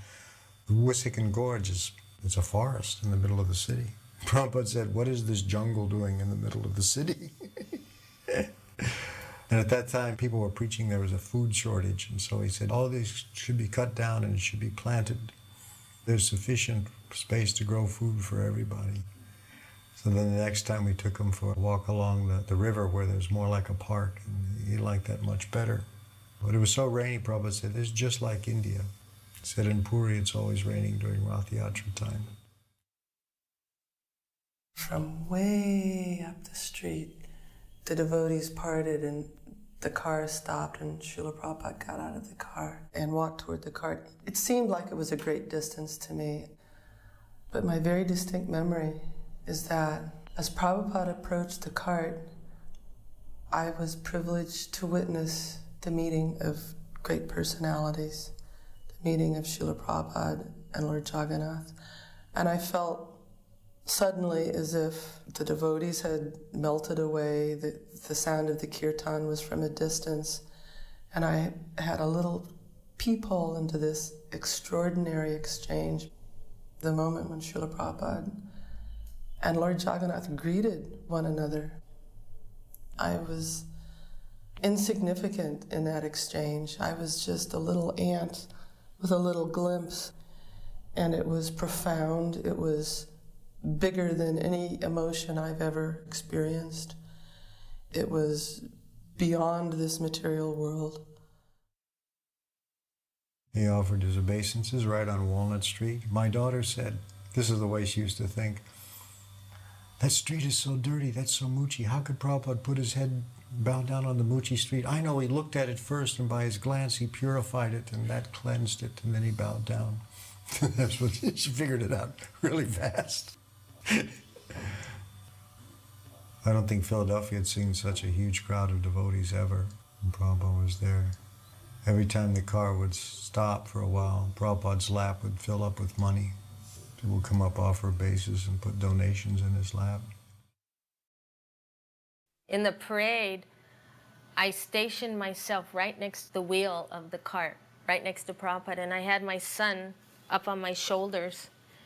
And I remember walking the whole parade, not leaving that wheel. And regularly, Prabhupada would look down, you know, like, and acknowledge our presence and smile at us, and my son dancing on my shoulders. And you could see Prabhupada was really, really happy. And then a few times he would throw flowers at us, and we would catch the flowers. And I remember at that time I thought Prabhupada looked really, really happy. I remember just thinking, I'm walking next to Prabhupada, he's on the cart, I'm on the ground, and I felt like I could walk forever, that he gave me the strength that I could walk for time immemorial in that kind of situation. It was really, really nice. And he looked so happy. He looked strong and happy and just like pleased and satisfied with the whole festival. There's this fountain in front of the art museum, and there were bleachers constructed that were just for the bicentennial program. And these bleachers were just filled with people, looking like they were just sitting there waiting for the cart to come. And the parade route was for us to go around this fountain and then go to the back of the art museum. And we went around, and all the people in the bleachers were amazed. They were clapping, and some of them were standing up. And Prabhupada was so pleased that he instructed the people pulling the cart to take the cart around again. Those people in the bleachers were there for a whole completely another program, but by Krishna's arrangement, they got the most mercy. And I was steering the cart, so I was just a few feet away from him. So I was constantly just meditating on Prabhupada, and of course I didn't have a lot of association with Prabhupada, so it was very amazing to me just watching how graceful he was. Every move he made, every little eye movement that he made with such full tension, and it was so graceful. And there were some Christians there as we were in the parade. They had their loudspeakers and they were saying offensive things, and I was really getting agitated. And I looked at Prabhupada, he was totally undisturbed. He was just so happy to see all these people in front of Lord Jagannath, and I don't know, it just was so special watching Prabhupada. I couldn't understand him on the tapes, but whenever I read the Bhagavad Gita, the purports, it was almost as if I could just hear him, you know? That's why I studied the Gita so much, because when I would read the purports, I would hear Prabhupada. I just always felt like he was a special father to me. And I didn't think I could please him. I guess that's the sad part of the thing, is I thought, I've been looking for something like this all my life, but the standard is so high, something special is going to have to help me. I didn't feel strong enough, and I didn't want to cheat him. I thought he was too special to join and cheat him. My older brother was already in the temple. I was coming all the time, and I told my mother that Śrīla Prabhupada was going to come. I said, I'd like you to come here. So she says, okay. And my mother's Christian. She came, so then my 5 sisters had to come with her. And I really valued my mother's opinion. She couldn't understand why my brother would leave his wife and children to join the movement. She says, I won't criticize your movement. I just can't understand how someone could leave their family responsibilities. She had faith that I would read the literature and that I would be very honest, you know. So after she listened to Prabhupada, I said, what do you think? And she says, I think he's a very saintly, humble man. She told me. So I was glad she liked Prabhupada.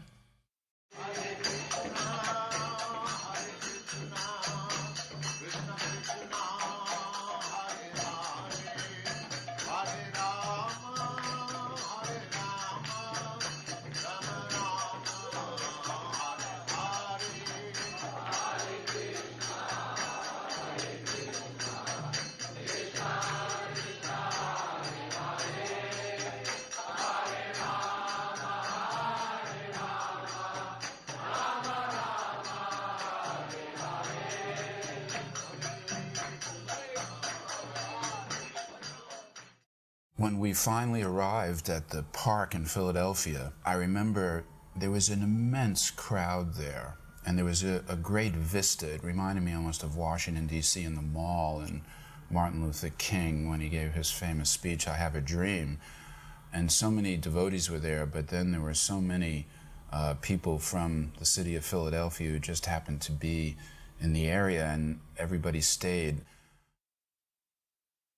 Prabhupada gave a short address on this grassy slope in back of this museum, just as an example of what Prabhupada had to tolerate sometimes. I remember it was very popular at this time in America for young people to streak, just run with no clothes on. So all of a sudden during Prabhupada's talk, there were some streakers just streaked right across the place, and then but it didn't phase His Divine Grace. Sometimes he would work these things into his talk. He'd make some comment that would perfectly crystallize a point. But Prabhupada had to endure the streakers, carry on. She was interviewing him the day after the Rathayatra. The reporter said to him, devotees told me during the parade that there were invisible beings flying overhead showering down flowers, and that you could see them, but we could not.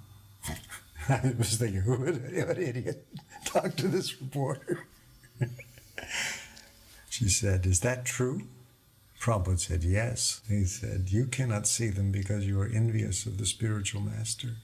No reaction, really.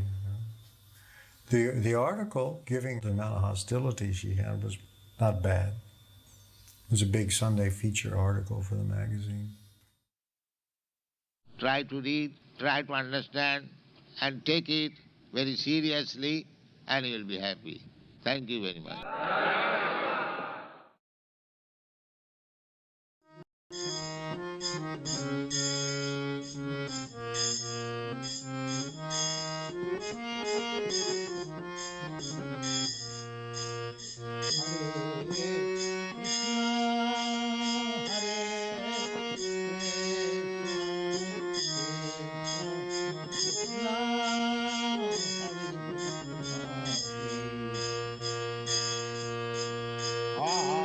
Hare Krishna, Hare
Krishna